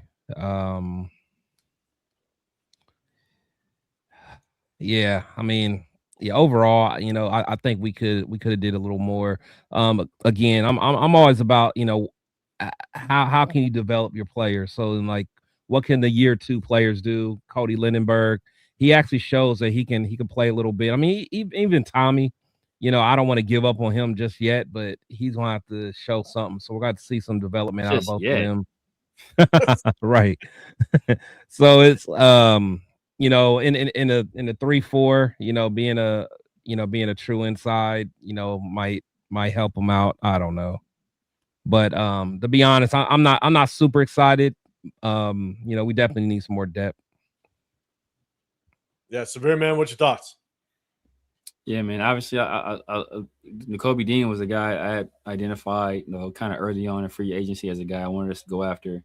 You just see what he did to Ashton Genty in that Eagles game, and it was, it was just bullying. He was just bullying that dude in the entire game, taking his lunch money. So if he can stay healthy, man, I think he's a darn good player. Quay Walker as well. Yeah, Quay can play. Quay can play. I prefer Quay as an outside linebacker, to be honest with you. But him next to Dean, obviously they have that Georgia Bulldog chemistry going. So, I think those guys can be some really good starters. Where you begin to worry is the depth. N'Kobe Dean's been banged up the last few years. I think he was banged up coming out of Georgia. That's part of the reason why he failed. We're a twisted ankle away from Tommy Eichenberg seeing meaningful snaps on defense, and that is a scary thought. So, we definitely need to address some depth. I don't even know who will be out there at this point, who we will be able to go after to even provide that depth right now. So where at linebacker? Yeah, linebacker. I know somebody. I know somebody. Yeah, I know. Like, I don't know who's available out there right now. I know somebody, man. The depth, man. Bring my boy back. It's somebody. I think this person they may be in China because the Beijing either China, Notre Dame, or Turkey. They're in one of those spots. Oh, Isaiah might be on that same page. Thank you, Isaiah. That's what I'm saying, man. Quit playing with Dev, man. I'm with you. Look, when it comes to starters, Quay Walker and N'Kobe Dean, man, I'm excited, man. I think that's a hell of a linebacker core as a whole. Obviously, with the outside linebackers, you're going to have Max Slade as outside linebacker, but I also think we're going to walk up Jeremy Chin. We're going to walk up Isaiah Paul-Mao at times, and so we're going to have more safeties in the box. But I think Quay Walker, N'Kobe Dean, very excited. But severe to your point, and Chris, I think you mentioned the depth. N'Kobe Dean doesn't have the best health history. Yeah. You had to address it. We didn't pick up a single linebacker in the draft. And if N'Kobe Dean goes down, yes, we are now on the heels of Tommy Eichenberg and Cody Lindenberg. And as much as I liked Cody Lindenberg, I liked him as a 7th rounder to be a special teams player with potential to kind of fight for a starting position, but mainly special teams player. That's the type of players you get in the 7th round. And I think Cody Lindenberg, as well as Tommy Eichenberg, both showed that they could play special teams very well. So they have that value, but throwing them in as starters, that's a tough one. And I'll tell you right now, there was a couple linebackers that I really liked that were still available in the 7th round. Aiden Fisher out of Indiana. That kid went in the 7th round. I would have picked him up in a heartbeat in the 7th round. And so I think the kid from Oregon, Betcher, I think his name is. No, that kid, I think it was a day 3 kid as well. I think early day 3 kid. He might have went in the 3rd. I can't remember. But there was linebackers still on the board, even in day 3, that you could have brought onto this team and at least addressed the depth a little bit. And yes, Tommy Eichenberg, at this point, he's got enough experience to where what was he, a 4th rounder? No, I think it was a 5th rounder. Yes. He's a 5th rounder. At this point, you got to produce, because if you don't produce, you're not going to be on this team moving forward. So, that's putting a lot of weight on a kid that doesn't have a lot of playing experience, but also when he does get on the field, you see some flashes, but the vast majority of play is not starting caliber. So we'll see. We'll see how it works out. I don't think we addressed the depth well enough, but I wish we would have. Maybe we could take a look at that on the other side when we look at the free agents that are left over. There he is. He's still in the building. He was waiting. Coach was waiting. So let's talk about the cornerback room. Chat, let us know what your thoughts are. The cornerback room. Honestly, I think we're set for the most part because it's just the way that we addressed it. But Severe, I'm going to throw it to you first. Thoughts on this cornerback room? Do we address it anywhere else? Are we set and we're rocking with who we got? First, we'll address this. If he does, Coach, tell him to send me a beat. Now I'll get back to rapping. But, it really does produce. Cornerback room, You know what? I think we're going to kind of stand pat right now. I think, Stooks has experience playing in a nickel. I think Dalton Johnson has experience playing in a nickel. Stooks has experience playing outside as well. We picked up Teron Johnson. And then we drafted a few guys. Hezekiah Massis, Jamal McCoy. Then we picked up some guys in free agency as well. So and Offer. And Offer is a guy I like. I think he's a guy that can end up, like sneaking onto this roster. So I think we stand pat. We got to see what we got in Darian Porter. If Jamal McCoy is healthy, obviously he's probably the best corner on the team from jump. So I think we're good at the cornerback position right now. We got some returners, and we spent a few assets on it, not only in free agency but as well as in the draft. So I think we stand pat with this corner room. Yeah, Chris, man, what's your thoughts? I mean, it's a little shaky, to be honest. Especially with Stokes with his health concerns. Just thinking about him being the true CB1. I think that's always a little risky. And Porter's a guy that I liked, but a guy that doesn't have that much experience in the position. Yeah, it's kind of scary. I mean, happen to know that we may potentially have to put him out there, full time. Of course, McCoy, I think he could be a beast as long as he stays healthy. And then on the Tyron Johnson, I think he's another guy with some health issues, but again, I think he's good at nickel, and I think Stooks can be a guy that really pushes him. So overall, like, I'm not too excited, but again, it goes back to kind of my theme. How are these year 2 guys going to do? And then I think DCam Richardson, he's year 3. Like these guys are going to have to develop. We're going to have to see a good, year 2, year 3 jump from these guys. I mean, that's the point of drafting them.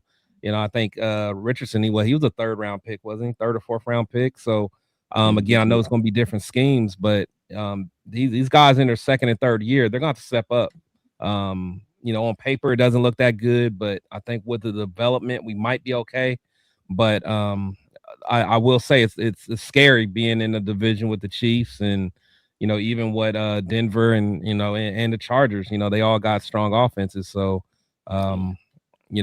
it's risky for sure. Yeah, man, saying this Porter the odd man out. I don't think he's the odd man out. I think it's DCam, only because definitely DCam. Yeah. And I said this, I think, on Sunday. Even though Porter still looked like a Pete Carroll guy because of the cover 3, Spytek, you drafted him. It's still on your. It's still that's on your collar, man. Exactly. So, we'll see. We'll see how it kind of works out. Pigs, what's going on, man? Shout out to you in the building. Hezekiah is a guy that I'm definitely gonna keep my eye on. He's a guy that if we can get some development out of him, and if McCoy can stay healthy, then that changed my mind about this group. But Hezekiah, he's the one that's he could be an X factor there. Offord is a guy too, man. I think they played Indiana, and Offord played his ass off in that game. So where's he from? He is at a small Kennesaw State. But he when he coming out of high school, he had a scholarship to Notre Dame. So I don't know what happened at Notre Dame. He ended up going to he's been a small school since. I think he went to Alabama State after that, and then he went to Kennesaw State. But he's a guy. He has some ability. He's good size for a corner too. I think he's 6'1", 2 something. I think at his pro day he ran a 4.4. So he got some athleticism to him. So he's a guy, like I said, against Indiana, he played his best ball. So I'm intrigued to see what he does.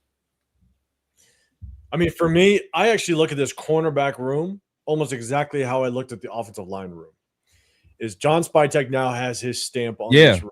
Yeah, it's your guys. I think at the end of the day, I don't want to bring in anybody else.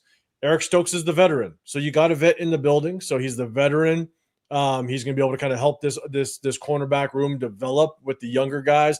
You drafted Darian Porter last year. So you got to make sure that you get all the potential out of him as possible. But then you went and and you brought Eric Stokes back. Let's put it that way. Eric Stokes was on a 1 year last year. You went out and you brought him back. So, and then you followed up with Jamal McCoy and Hezekiah Masses. So at the end of the day, I think that we're going to rock with this cornerback room. And I think the cornerback room has a lot of potential. If Gerald McCoy ends up staying healthy, there's a lot of potential there. For sure. I liked Hezekiah Masses as a day 3 guy. So as it stands right now, I think there's good competition. You got yourself your veteran. I think that there's enough depth in this cornerback room that the competition is going to be there. So let's see this battle it out, and let's see who takes these starting positions. So I'm cool with this cornerback room. I honestly don't. I don't see us really bringing anybody else. Again, Severe, if Caleb Offord is a kid that can compete as well, man, let's rock out. Let's see what this battle looks like in training camp and preseason. So I'm game with it. I'm good with it. Agreed. So I think not bringing someone in, I agree there, but how do you feel going to war with these guys day one? What's your confidence level playing against other team starters? My confidence level isn't great. Yeah. But I think that's all dependent on the development, one, of who starts, but the development of Darian Porter, right? If Darian Porter next, Eric Stokes, I think he's more of a zone corner, not necessarily man-to-man. So Robbie Leonard, what kind of defense are you going to run? Are you heavy man? Are you zone? I have no clue. I don't have the utmost confidence, but I think we're starting at a pretty good foundation with these young players. Yeah, as long as they get the belt. Yeah. Because to me, Stokes at cornerback 1, that's scary to me. He's gonna be the one guarding Jamar Chase. I don't know, man. It's just you discriminating because he got freckles, bro. Let that and he's light skinned. Get that hit out your heart, Chris. Yeah. Man, my confidence level is it's tied directly to the health of Jamal McCoy, low key.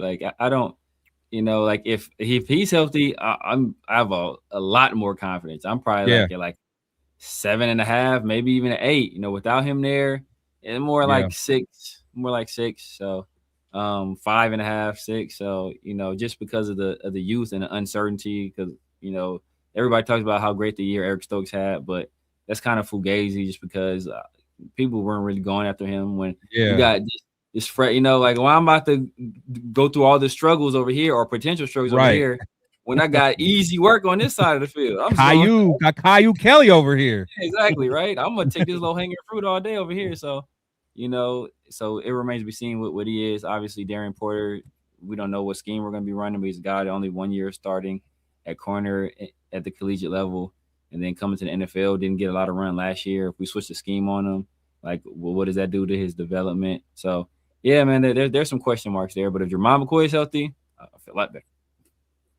Yeah, and I think as a starting point, it's a little shaky. Got to figure out what's going to happen, but I think there is a lot of potential in this cornerback room. So, all right, let's go to safeties real quick. Last one, and then we'll go ahead and we'll take a look at the free agents. But prior to that, we're going to do a start and bench and cut them real quick, have a little bit of fun. So definitely get prepared for that. So safety room, Jeremy Chin, Isaiah Paul-Mal. Really remains to be seen where Traden Stukes is going to play.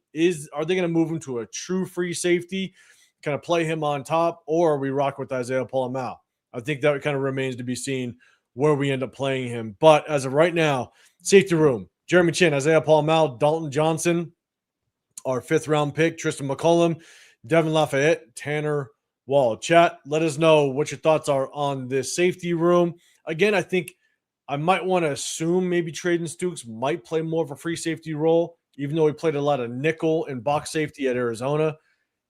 Maybe he might be the free safety. I do know that Dalton Johnson played a lot of free safety as well. So it really just remains to be seen how they're going to play him. But Severe, I'm going to throw it to you first, man. Chat, let us know. Hit that hashtag Raiders, what you like in the safety room. But Severe, thoughts on the safety room. Are you cool with it? Or, man, do we need to start looking around? It's, it said a lot of it depends on where guys are playing because, I made the assumption that Traden Stukes was going to be a free safety. I think a lot of us made that assumption. I think he was announced as a safety. and maybe the Raiders project him as a safety, but just looking at the numbers of where he played in college, he didn't play a lot of snaps at free safety this past year. The majority of the time he was a nickel defender, and it was Genesis Smith and Dalton Johnson taking over the safety role. So if we are going to roll with him at safety, obviously that pushes either Palomar or Jeremy Chin off the like lower down the depth chart. Most likely Isaiah Palomar with Jeremy Chin staying in at strong safety. So we got him, we got Stooks, and we got Dalton Johnson, who are two young guys that both have some versatility. So we got some youth, a little bit of athleticism. Both of those guys were some ball hawks in college. We'll see if that translates to the NFL.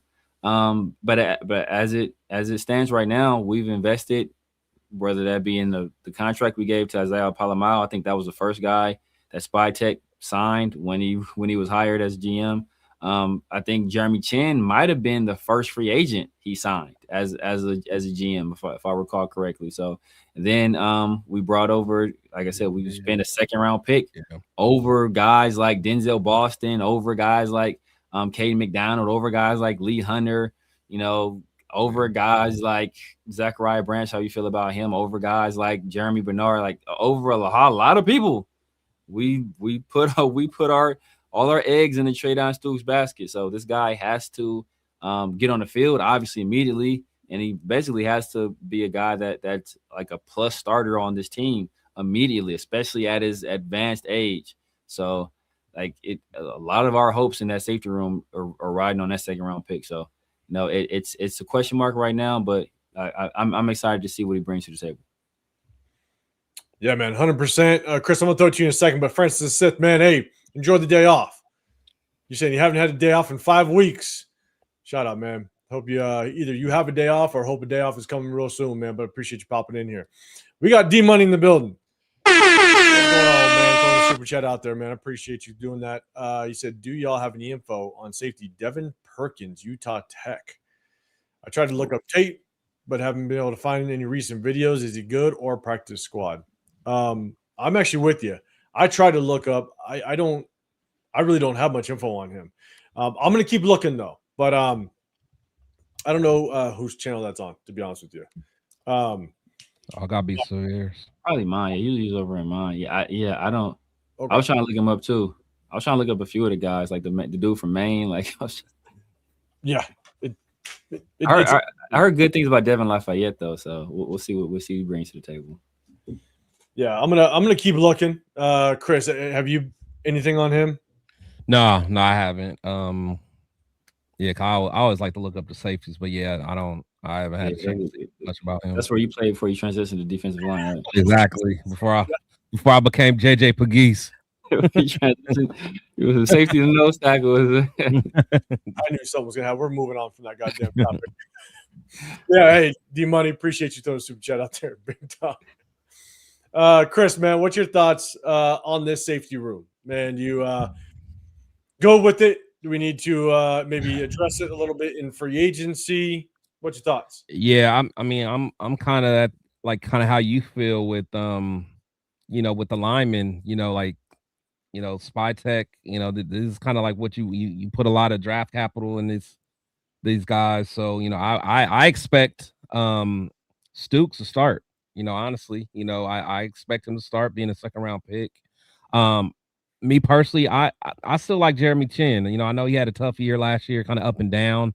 But I still like Chin at strong safety. But Stoops, I want to see him start. Dalton Johnson, I wasn't in love with the pick at all. So he was actually one of my least favorite picks. So, I'll just have to see more of him. Palomar, I still think he could probably help out, sub packages and stuff like that, help out special teams. But I don't think Palomar's a starting level free safety for sure. So again, it is kind of depends on what we can get out of Stooks. Because again, I expect him to start. I know McCullum where McCullum come from? He's been on this team for a minute, but he's they try to play him in the slot a lot, I think, last year. Yeah. So I think he's a guy that, I just remember seeing his name. Looks like he's just kind of trying to move up the depth chart, but I don't think he'll be a factor. And then Lafayette, where does he come from? Damn, I forgot where he come from. Yeah, I remember seeing him. He showed some potential, but overall, I think again, I don't think this is a real strong safety group. But it depends on what we can get out of Stoops, and if Chin can make that, make a better leap, in our system, because I think we have Joe Woods is still back at the defensive back coach, so hopefully he can get those guys going. Yeah, Lafayette's the undrafted free agent that we brought in this year, so we'll see just kind of if he can. He wants to and kind of help out with this secondary. Yeah, where the old boy from Dallas go? Damn, what's my guy's name? Pass rusher that went from Dallas to Denver. Dallas. He went to the same school as him. Oh my God, Randall. Was it Randall? Randall? Nah, not Randy Gregory. Damn, he was at Dallas. Damn, he won. I think when he was there with on the other side of Vaughn. Other side of Vaughn, yeah. He went to the same school as him. I know you're talking about. Small school. Damn. I can't remember. He went to the same school as him. So when I was looking him up, I was looking up who went to that school. Damn, what's my guy's name? Troy. It's Troy. The school is Troy, but I can't remember the player now. Yeah, I know you. I know you're talking about. I want to say. I know it wasn't DeMarcus, but DeMarcus Ware. Yeah, okay. I was about to say DeMarcus kept going in my head. I was going to say DeMarcus Lawrence, but no, it's DeMarcus Ware. That's him. Yep. Ironically, he left the Cowboys and won the Super Bowl. Yeah. Yep. Just like DeMarcus Ware.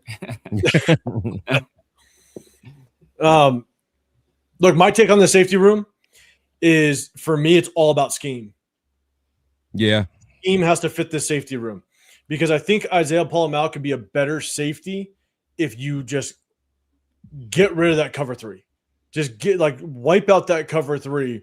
And if you run two high safety sets, I think you have an Isaiah Paul-Mal and Traden Stukes kind of side by side. And now you have two true, just kind of over the top safeties. Yeah. Flip the field. You can kind of invert them a little bit, play around a little bit with them, in a sense that you can disguise coverages so much better if you run two high safety sets, run more of a cover two look. In my opinion, I think that. What about Chin? You have Chin. So I think he'll play more in the box. Yeah. I mean that's where he's fit for it. Yeah. Yeah. So if you have both Nakobe Dean as well as Quay Walker as your linebackers, now got some speed out there too. Yeah. Yeah, as more like a third. And honestly, it'll help us with the tight ends, to be quite honest. Yeah. I mean, the more and more I look at the way that our safeties and linebackers are set up, as well as even some of our ends, I'm looking at Isaiah Paul-Mal, Traden Stukes being two high safeties, and you could basically move them around all over the place, disguise coverages. And those are some tall safeties kind of sitting at the top, last line of defense again, or you move them around and have a little bit of fun. I mean, again, just with the way my mind works, if I was a defense coordinator and I had these types of safeties and even the corners and the linebackers with Jeremy Chin to play in the box, I'm playing a two high safety set all day long. Yeah. We're running cover two and we're disguising everything. But like I said before, when Robbie Leonard came, when we promoted him to the defensive coordinator position, he worked with Brian Flores. So he knows Brian Flores likes to work, and he runs that two high safety cover two look.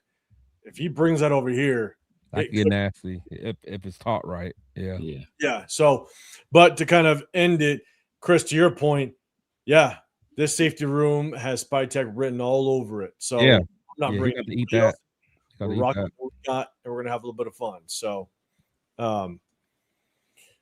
cool. All right, we kind of broke that down. Let me kind of go up to the big screen. Let me set it up. Let's have a little bit of fun. Start them, bench them, cut them, and then I think really, chat, as I set this up, let me know what position groups you think we need to address in free agency. What I've kind of got based on the talks that we've had. Maybe we look at receiver. Maybe we look at linebacker for depth. Seems like those are probably the two, maybe D-line, just if there's a bigger D-lineman out there. It looks like those are probably the 3 position groups we really want to take a look at and prioritize. Again, receiver, D-line depth, as well as linebacker depth. So we'll take a look at that. Chat, let me know. Hit that hashtag Raiders if you have any disagreement on that. I'll definitely get my guys' take on that as well. But we're going to have a little bit of fun. Start them, bench them, cut them. Now, like I was telling my guys before we got on here, my program decided to do like they just messed everything up. And so I got to figure it all out now. So usually I slow roll the names, but this time I'm just hitting you with it. So if you guys don't know the way that this game works, it's a start them, bench them, cut them. 3 players are going to pop up on there. Each player is going to have a letter in front of them. And all you have to do is not like Jeff, like the cheater he is. All right. It's going to be A, B, C, and you put them in that order. Start them, bench them, cut them. So if you want to start A, bench B, cut C, you put A, B, C. So whatever order you want to start them, bench them, and cut them. Okay. That's how it is. If you want to get included, hit that sub button. We do a sub-only chat just to show our appreciation to our subscribers. Just one way to do it. But also, if you guys don't know, I'm 805 Raider. My channel is Real Talk Raider Nation. You got Chris Protect Show podcast on this side. You got The Severe Raider over here. We do a little bit of this as we get into the off season. We have a little bit of fun. So I'm going to pull it up on the screen so you guys can see. It's a tight end. It's going to be a tight end room. There it is. Greg Olsen on the left. Lenny Walker in the middle, and you got George Kittle. I think I'm good though. Yeah, I think I'm good. Yeah. Think you're good? Okay. I didn't know if throwing the one in the middle was gonna throw it off, because I'm gonna tell you right now, I was a big fan. Oh yeah. Oh, he was cold. He was cold, but yeah, man. Throw to him. And even when he had, because I think his number one quarterback of all through his time was Tannehill. Yeah. And he looked Tannehill. He made Tannehill look good. Exactly. Yeah, not facts. No, man, you ain't lying. So I don't know. I'm a big fan of the guy in the middle, but I just was curious to see just kind of how everybody felt on it. So chat, let me know. Who would you start? Who would you bend? Who would you cut in that order? Put the letter associated to it. Sounds like my guys are already ready for it. You already know. So Chris, you just kind of said it first. So where are you gonna go? I'm going ACB. I feel strong with it. Okay. ACB. I can't get mad at that. You know, the thing about George Kittle is George Kittle. Look, he's the full complete tight end. Oh, for sure. He just can't stay healthy. It just depends on how full complete you think Greg Olsen really was compared to, George Kittle. So, but I feel like them, and I mean, I'd have to look at the numbers, but I just going off of memory, like that year that he had with Cam, he acted a fool, man. He acted a fool with Cam. Greg did. So yeah. And I think it's tough because I think George Kittle, man, the moment that they put yeah, right, Jeff. We forgive her immediately. She can say no part. Would not make mistakes like that. We know that, Jeff. All right. I think what's gonna hurt Kittle in just his talks of potential. Obviously, he's got to get healthy, man. Like his injuries are nasty, so who knows what his future looks like. But the moment that you brought over Christian McCaffrey, you just knew his production was going to go down because and it did. Yeah, a bunch of plays because of the run game, but now Christian McCaffrey is going to be included in that passing game as well. So it's like, now Kittle, his production is just going to go down, not because he's not good. It's just that now you're going to feed Christian McCaffrey, which is a little tough. But I feel at least a couple years. I feel like Greg was the best tight end in the league. Like, I feel like at least a year or two. I feel like Kelsey was, not Kelsey, but I feel like Kittle was never the best. Yeah, I think what's tough though is like two different offenses, right? I think Kelsey was so good because Mahomes was passing the ball like crazy. No, where no, I mean, oh yeah. Oh, I got you. Yeah, that's why. Yeah. You know what I'm saying? And so I think it's just more opportunity based because, man, you put That's a Kittle good on point, DC. Oh, he going bananas, man. Yeah, that's a good point. He going bananas. You put him over there.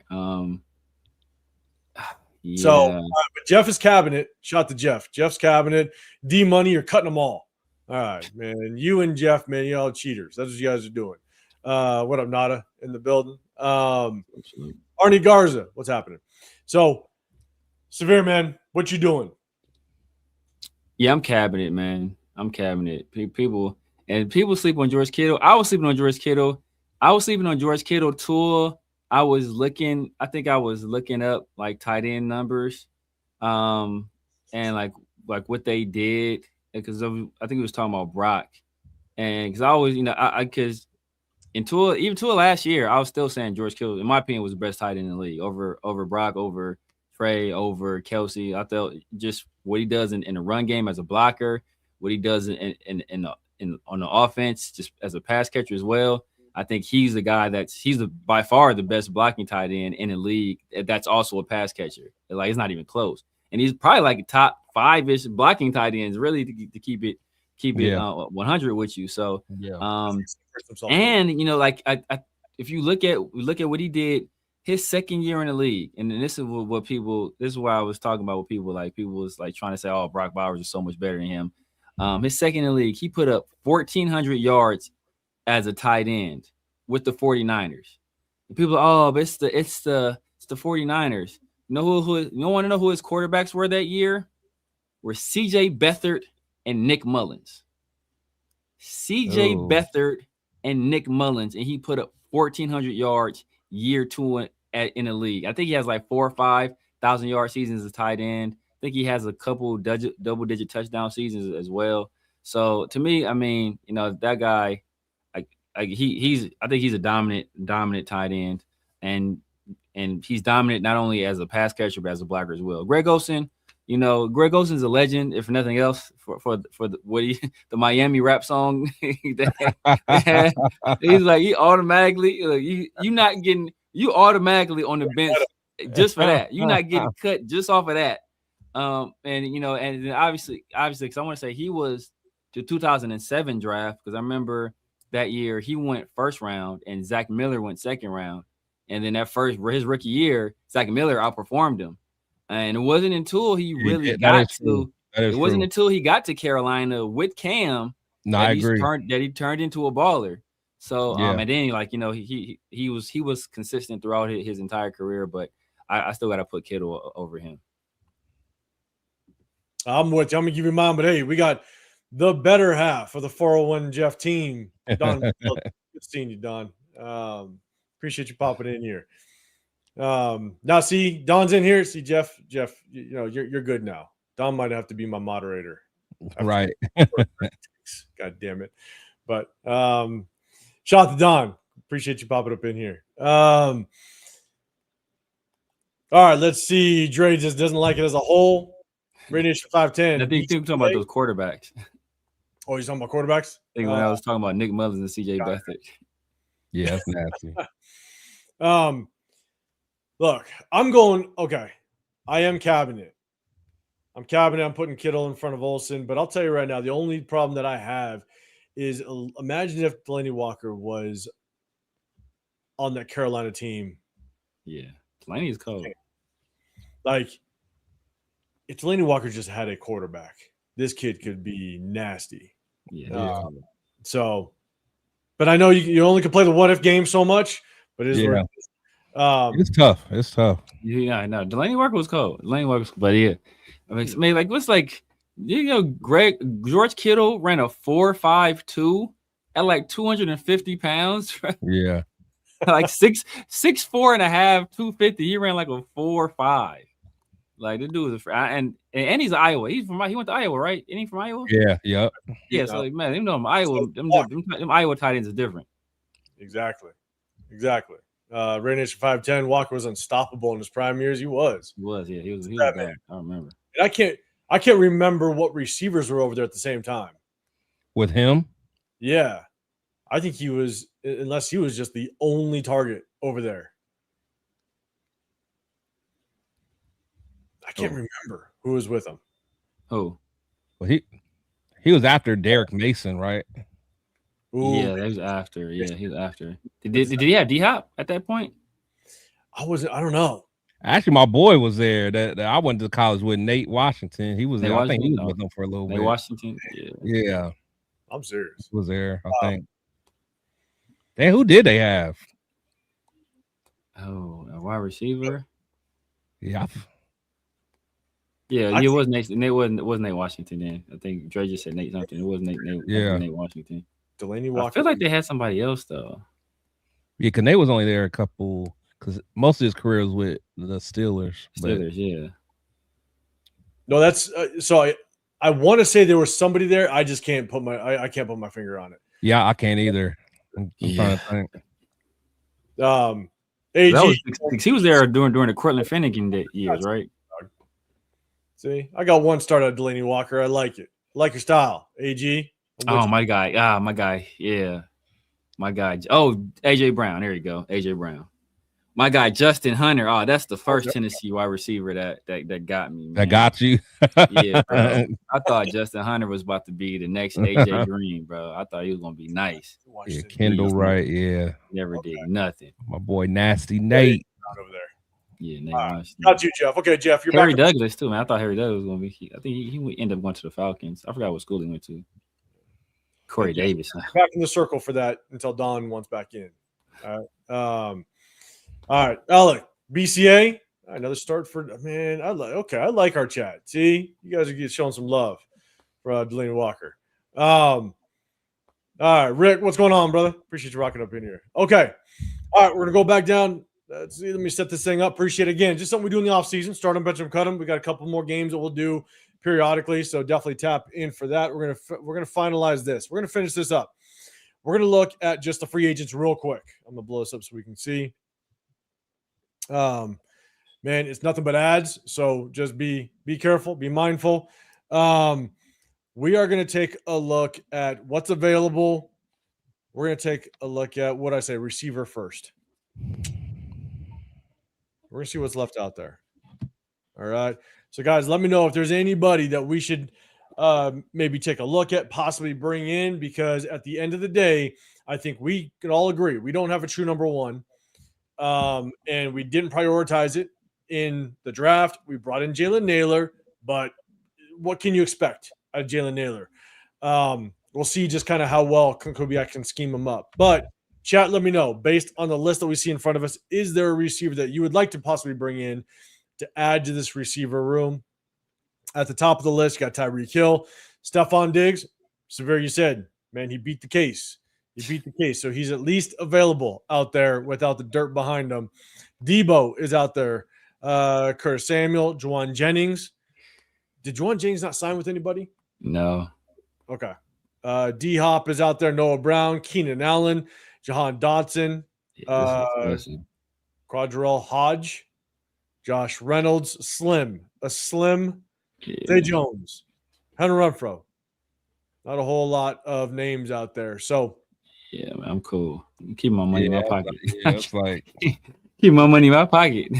Manuel's looking at Diggs. All right, Chef Raider for life. What's going on? You're saying Rashad Jennings. He is still out there. It's another Tennessee receiver. I'm cool. I would bring in Diggs still though. Brandon Lloyd. You talking about Brandon Lloyd like Denver Broncos? I think you're talking about did Brandon Lloyd play for the Titans? I remember with the Broncos. I don't remember him with the Titans. Barbecue chicken. Brandon Lloyd will make the most incredible catch you've ever seen in your life and then drop an easy one the next. Oh yeah. I really don't think we have much salary cap space left, to be honest with you. But yes, Golden Boy did bring it. Diggs beat it. He beat the case. Yeah, look at Rainish 510. You just bringing up old heads. I got you.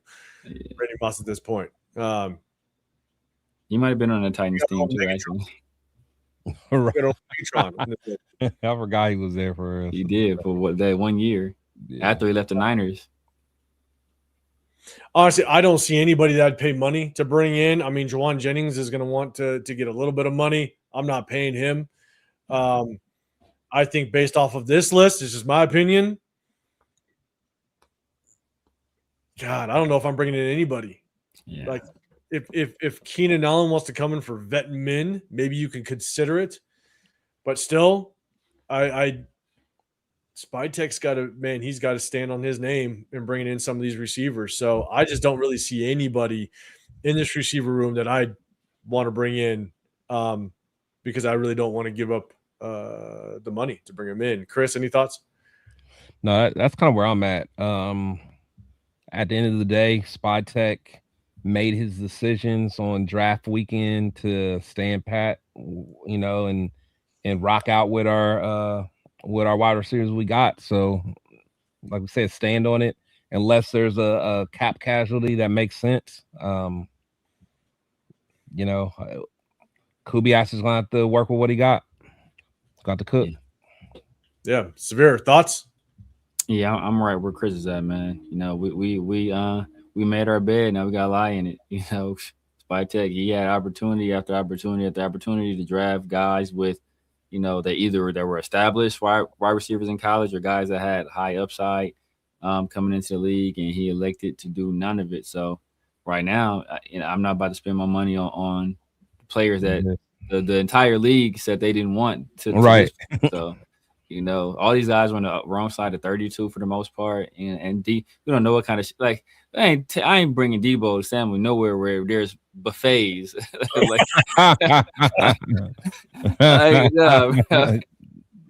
you know, so I'm good.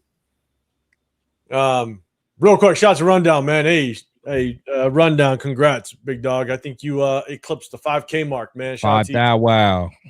Keep grinding, big dog. Do your thing. If you guys don't know, definitely go over to a Reddit Rundown as well. You don't know why Michael Thomas is teamless? Man.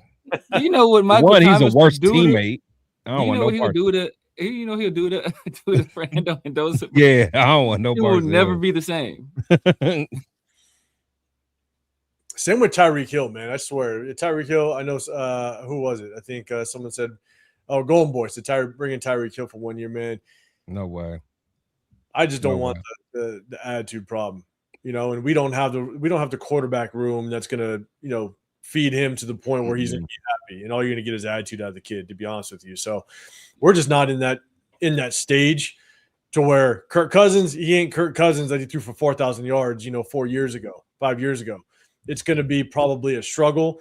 And at the same time, if he struggles, you're gonna get Fernando Mendoza. Tyreek Hill ain't gonna be about that. So I think that's where I'd struggle with that. Again, like I said, the one thing that I just feel like we don't have in this receiver room is a true veteran. Jalen Naylor is still young. So if you want to bring in a veteran, if that veteran is willing to come in for a really cheap contract, then the only one that I'd look at is Keenan Allen, because he's a true vet.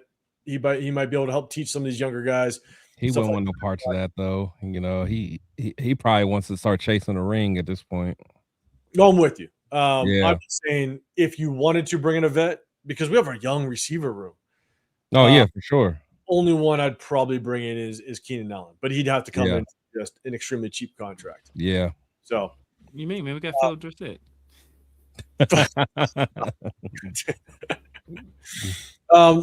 We want to look at two others. Let's look at the interior D-line room. I forget. The Giants just picked up one interior D lineman. I forget who he was. I forget who it was too. I'm looking at his name. But yeah, available interior D line. If we wanted to bring in somebody kind of help out this 3-4 look. My boy Brandon Graham still kicking. I ain't mad at him, man. Still there. Martin Edwards Jr. Dude, our draft pick. I'll be honest. I don't see nobody. Benito Jones. Yeah, man. Jahad Ward still in the damn. Yeah. He actually played solid last year. Him and Mario Edwards both played some solid ball last year. Yeah. Man, I don't see nobody. Damn, Kalen Saunders. I remember, man. That was the dude that was the athletic freak, right? Thanks, Omega. Who? Which one? Kalen Saunders. That was the athletic. I think he got drafted to the Saints. That's the dude that could do a backflip. I remember everybody was like, he's 300 pounds. He could do a backflip. Perry and Renfrey. think he went to Texas A&M. I thought he was gonna be nice when he was coming out. That's a trash. Yeah, Dre. I think he went. Yeah, I thought he was gonna be nice when he came out. I want to say it was Texas A&M. I wouldn't mind taking a flyer on him. Yeah, 25, almost 26. Yeah, I mean, because I think he's not. I think he just got lost in the shuffle in the numbers games. You got Quinn in there, and you got Kenny Clark there. I mean, I don't see anybody. Yeah, I think the that's what I'm saying. Like I'm at the point now. It's like we made our decisions. Like if there's some roster cuts, some cap casualties, maybe look at that. But I'm cool on these dudes. Josh, you stand on it. You stand on business. Besh is going to eat this season 800 plus yards. We'll see. We'll see how that works out.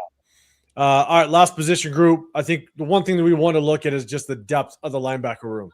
Because we didn't draft. You know who's gonna be at the top? Oh, he's not up there. Okay, he's still not up there. Down and see who we find. 36-year-old. Wait, how far down we got to go? All right, Bobby Okereke, Bobby Wagner, still kicking. He's still out there. Levante David, Logan Wilson, Kenneth Murray, Matt Milano. Which I'm surprised he's still kind of around. I know he's on the older side, but at this point, no one at least picking up Matt Milano. I think he can at least be a depth piece for somebody. Devin Bush, I think he retired, right? Did Devin Bush? I thought he got picked up. Did he? I'm on. Yeah, I thought he did. Maybe. Yeah, I thought he did. Devin Bush retired. Did he? Okay. I would not mind bringing back Atlanta Roberts as a depth piece. If someone gets hurt, he could be a good middle linebacker, 3-4 middle linebacker. I wouldn't mind bringing him back just as a depth piece. Cheap veteran contract. He was in because he ran a 3-4 in when he was in Pittsburgh. Yeah. And in Patriots, right? So what with us the only time it was in a 4-3? Yeah. Yeah. So all right, cool. Yeah. David retired. Okay, cool. David. Oh yeah, Levante David. Yeah, Levante David did. I thought you said Devin Bush. Oh, yeah, my bad. I did say Devin Bush, so my bad. Okay. Yeah, that was off. Yeah. Hey, Daryl, go get Will Compton. Bring Will Compton back. Get him off the bus. Jermaine Pratt, he ain't going to come back over here. We don't want him. Man. Yeah. We're still moving down, guys. We're still moving. The list is still going down. I'm just letting y'all know. Didn't Preston Smith retire? Or no, maybe that was the Darius. Yeah, I always got that. There he is. There we go. Oh, we got that. There we go. Look at that number though. Look at that number. Yeah, I'm cool. I'm cool with that number. Hey, as a depth piece at this point, but you got to use them right. But shit, I mean, it's either would you take? I think that's what I'm taking him over Tommy Ami. That's what I was gonna say. Yeah, get Tommy Big Neck out of here. Right? On a cheap contract. Man. I mean, I don't see anybody else on this list. Again, if you kind of scroll back up. Oh, and he too old. Damn. Now that's who I wanted. The year we drafted Obi Melifonwu, I wanted us to take Zach Cunningham. And Zach Cunningham? Yeah, the Texans took him. He was cold too. What? Did he go to UCLA? Zach Cunningham? Yeah, where'd he go? No, he either went to either UCF or Vanderbilt. I can't remember. Oh, either UCF or Vanderbilt. I can't remember. It was one of those two. I mean, look, I'll take a flyer on Kenneth Murray or Devin Bush, but not for those prices. Them prices got to come down. But I'll kick the tires on one of those guys. I always liked Kenneth Murray though. I mean, I always thought he was gonna be. Me too, man. Me too. But he stay hurt. Yeah, Bush too. Bush was my dog. Devin Bush, yeah, he's super undersized though. That's the only problem with him. He's super undersized. But who's the dude that went to Damn, I think he ended up going to the Chiefs. Did he go to the Chiefs? He was a linebacker. I want to say he was out of Alabama. That was cold. He goes to the Chiefs. I think it was, or maybe it was the Browns. Oh, the one that got in trouble. Didn't he get in trouble? No, not. You think Ruben? Not. I know you're talking about. He was a bad man. Yeah. Ruben. I forgot. Yeah. Not him. It was another because he went to Bama. He was in the league and he got cut recently, and they just picked him up. Damn, what's my dog? I can't remember his name. He might not be with the 49ers. I forgot who he's going to. But he caught on somewhere though. Yeah, Daryl, real quick, saying, how do you feel about bringing Jamal Adams for depth? I think our safety room is square. I don't want to bring him in. We need. If I talking about linebacker, even at linebacker, I don't know if I'd bring him in for depth. Yeah, Reuben Foster was the other guy, but that's not what I'm talking about. Yeah, Reuben Foster. God damn, bro. What's my guy's name? Damn, can't remember his name. He got in trouble, didn't he? Yeah, he got in trouble. Remember, he had to leave the combine, and that's what tanked his draft stock. I thought we was gonna take him. Yeah, he had like a bed full of guns, and he said something happened with his girlfriend, where like he beat up his girlfriend with the guns or something like that. No, that was Greg Hardy, where he threw his girlfriend on a bed full of guns. That's right. Yes. Greg Hardy was a monster, though, bro. I knew Devin Bush. Yeah, Devin Bush got signed to the Bears. I know he got signed somewhere. I think it is C.J. Mosley. Yeah, I remember saying that. So I don't know. For me, I think the only linebacker that I'd like to bring back, and it's only because last year he was just a tone setter, liability and pass coverage, not to be a starter, but just straight depth. I'd bring back Landon Roberts on a really cheap contract. That's what I'd do. I'm bringing Dev back. I don't care what y'all say. Care what y'all say. Bring Dev. Man. All right. So, Severe, you good with this list? I'm good. All right. We're going to go back up to the big screen. All right. So, just so you guys know, we kind of went over all the position groups, kind of the depth chart. We wanted to kind of identify just what position groups do we still need some help with, and then we can kind of compare it to what is left in free agency. I think the overall consensus is that we're rocking with who we got.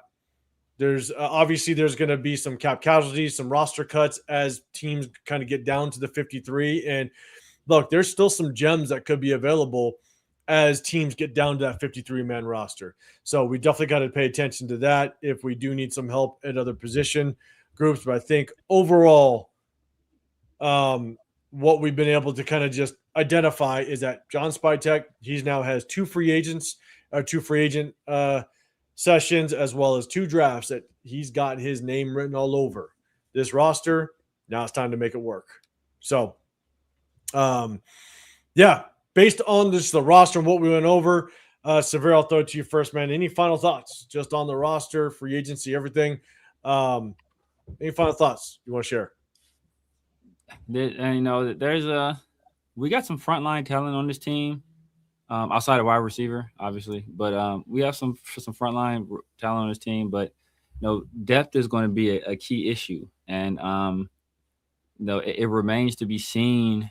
What we did, and really what we can still do to address any of the issues we have at some of these spots. We went through the list of wide receivers, putrid, defensive linemen, not great, or either, linebackers, maybe there's a few guys on there you may kick the tires on, but at this point, man, we kind of got to wait for cut day and hope there are some guys that are unexpectedly cut or stand pat with what we have right now and try to rock out. So this year too is development year for some of our young guys. Let's see what these young guys are made of and see how they progress from year 1 in the league to year 2, and hopefully at least one of those guys can make a jump.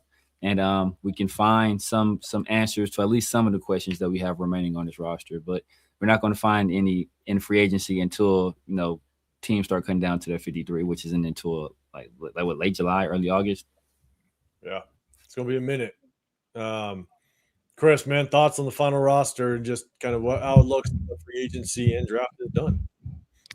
Yeah, to be honest, I just think that, we're starting to build a foundation, but again, it's all about the development, so on paper, it doesn't look too like sexy or whatever, but, if we get some of those 2nd and 3rd year guys developed, then, we may have, something to kind of work with, but I think there's still a lot of holes. And I think, the depth, we always go through a lot of injuries, especially towards the middle to the end of the season.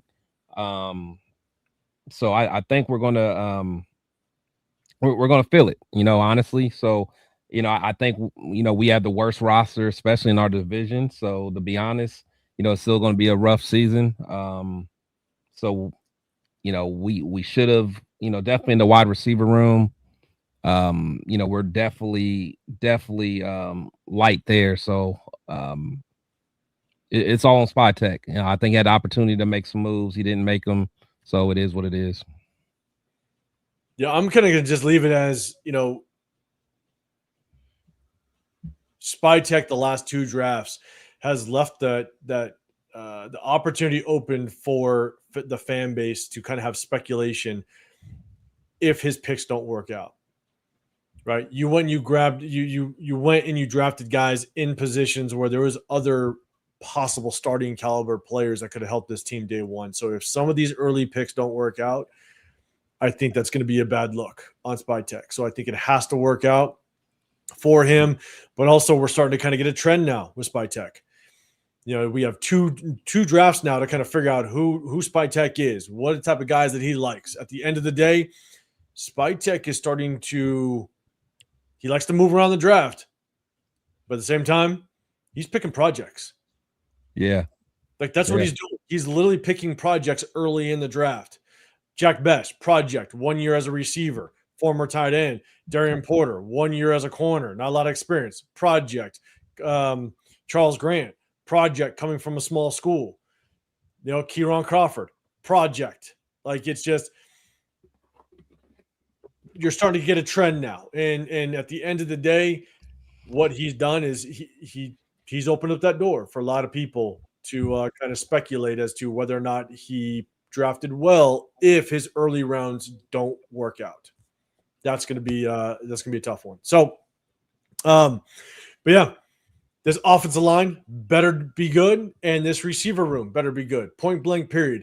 No excuses. No excuses for Genty. I don't want to hear none of that. 100%.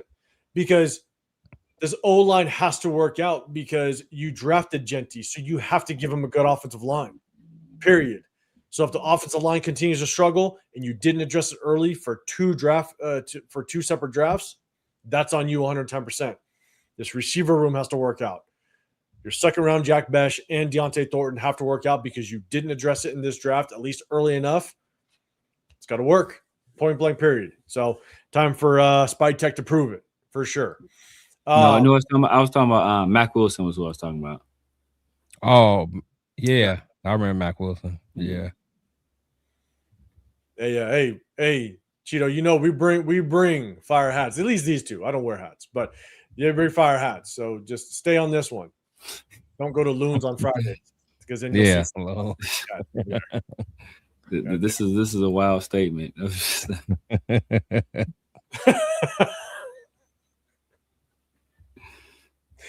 damn it. On that note, we're getting the hell out of here. You guys are crazy. You guys are out of your mind. So, hey, we appreciate everybody rocking with us. Do us a favor. Double tap the screen. Hit that sub button if you like what you're hearing. But just so you guys know, we're actually going to basically, since it's the off season, a lot of things are going on. We're actually going to take a break from Sundays until the action kind of starts to pick up again. We're going to hit you guys on Wednesdays every single week. If something crazy does happen, we'll band together and jump on. And we're definitely going to hit you guys with the live if something crazy happens. But as the summer kind of goes, obviously it's going to be a lot of downtime. We're going to hit you guys on Wednesdays, and we're going to pick back up on Sundays kind of as the training camp kind of gets a little bit deeper. We get closer to the preseason games. And so definitely tap in, but we definitely hit you guys on Sundays during the season as well as the preseason games, all that. That's our normal times. Wednesday is our normal time. We'll definitely be back every single Wednesday for you. But on Sundays, we're going to take a little bit of a break while the downtime hits you. So just so you guys know. But before we get out, man, Chris, definitely shout out that Hugh Jackson interview once again, but let everybody know where they can find you.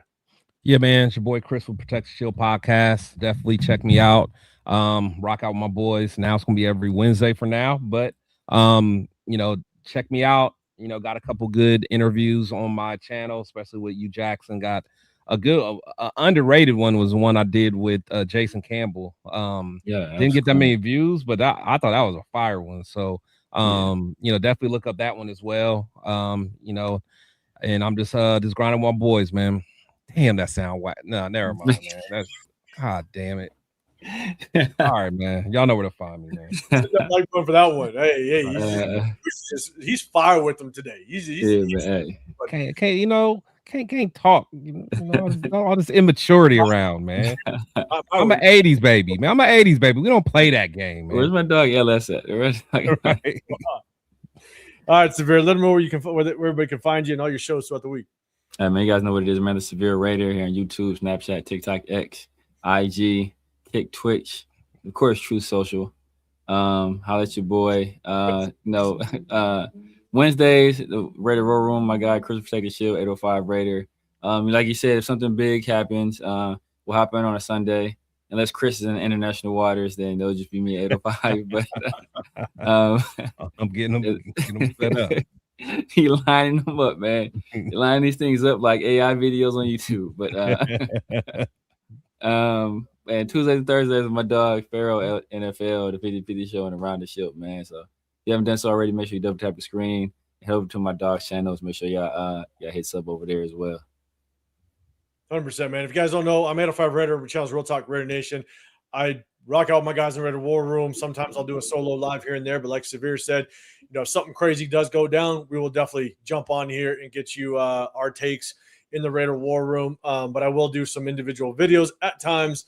But honestly, I love coming on here, doing the lives, chop it up with the chat, so we can kind of do that back and forth and have a little bit of fun. So definitely tap in. Again, my channel is Real Talk Raider Nation.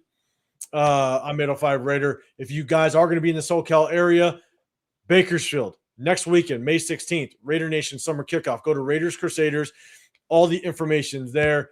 We're going to be there. Myself, Severe's going to try to get out there, and we're going to have a little bit of fun. So if you're in the SoCal area, Raider Nation Summer Kickoff, great way to kick off the summer with Raider Nation. Just a massive Raider Nation party. It's going to be fun. And yes, Cheeto will have his Cheeto Lounge out there, and we're going to rock out, have a good time. So, hey, appreciate y'all, man. Do us a favor. Double tap that screen. We're going to hit you next Wednesday, a week from today. We're going to give you just all the updates. We're going to chop it up about everything going on in the offseason.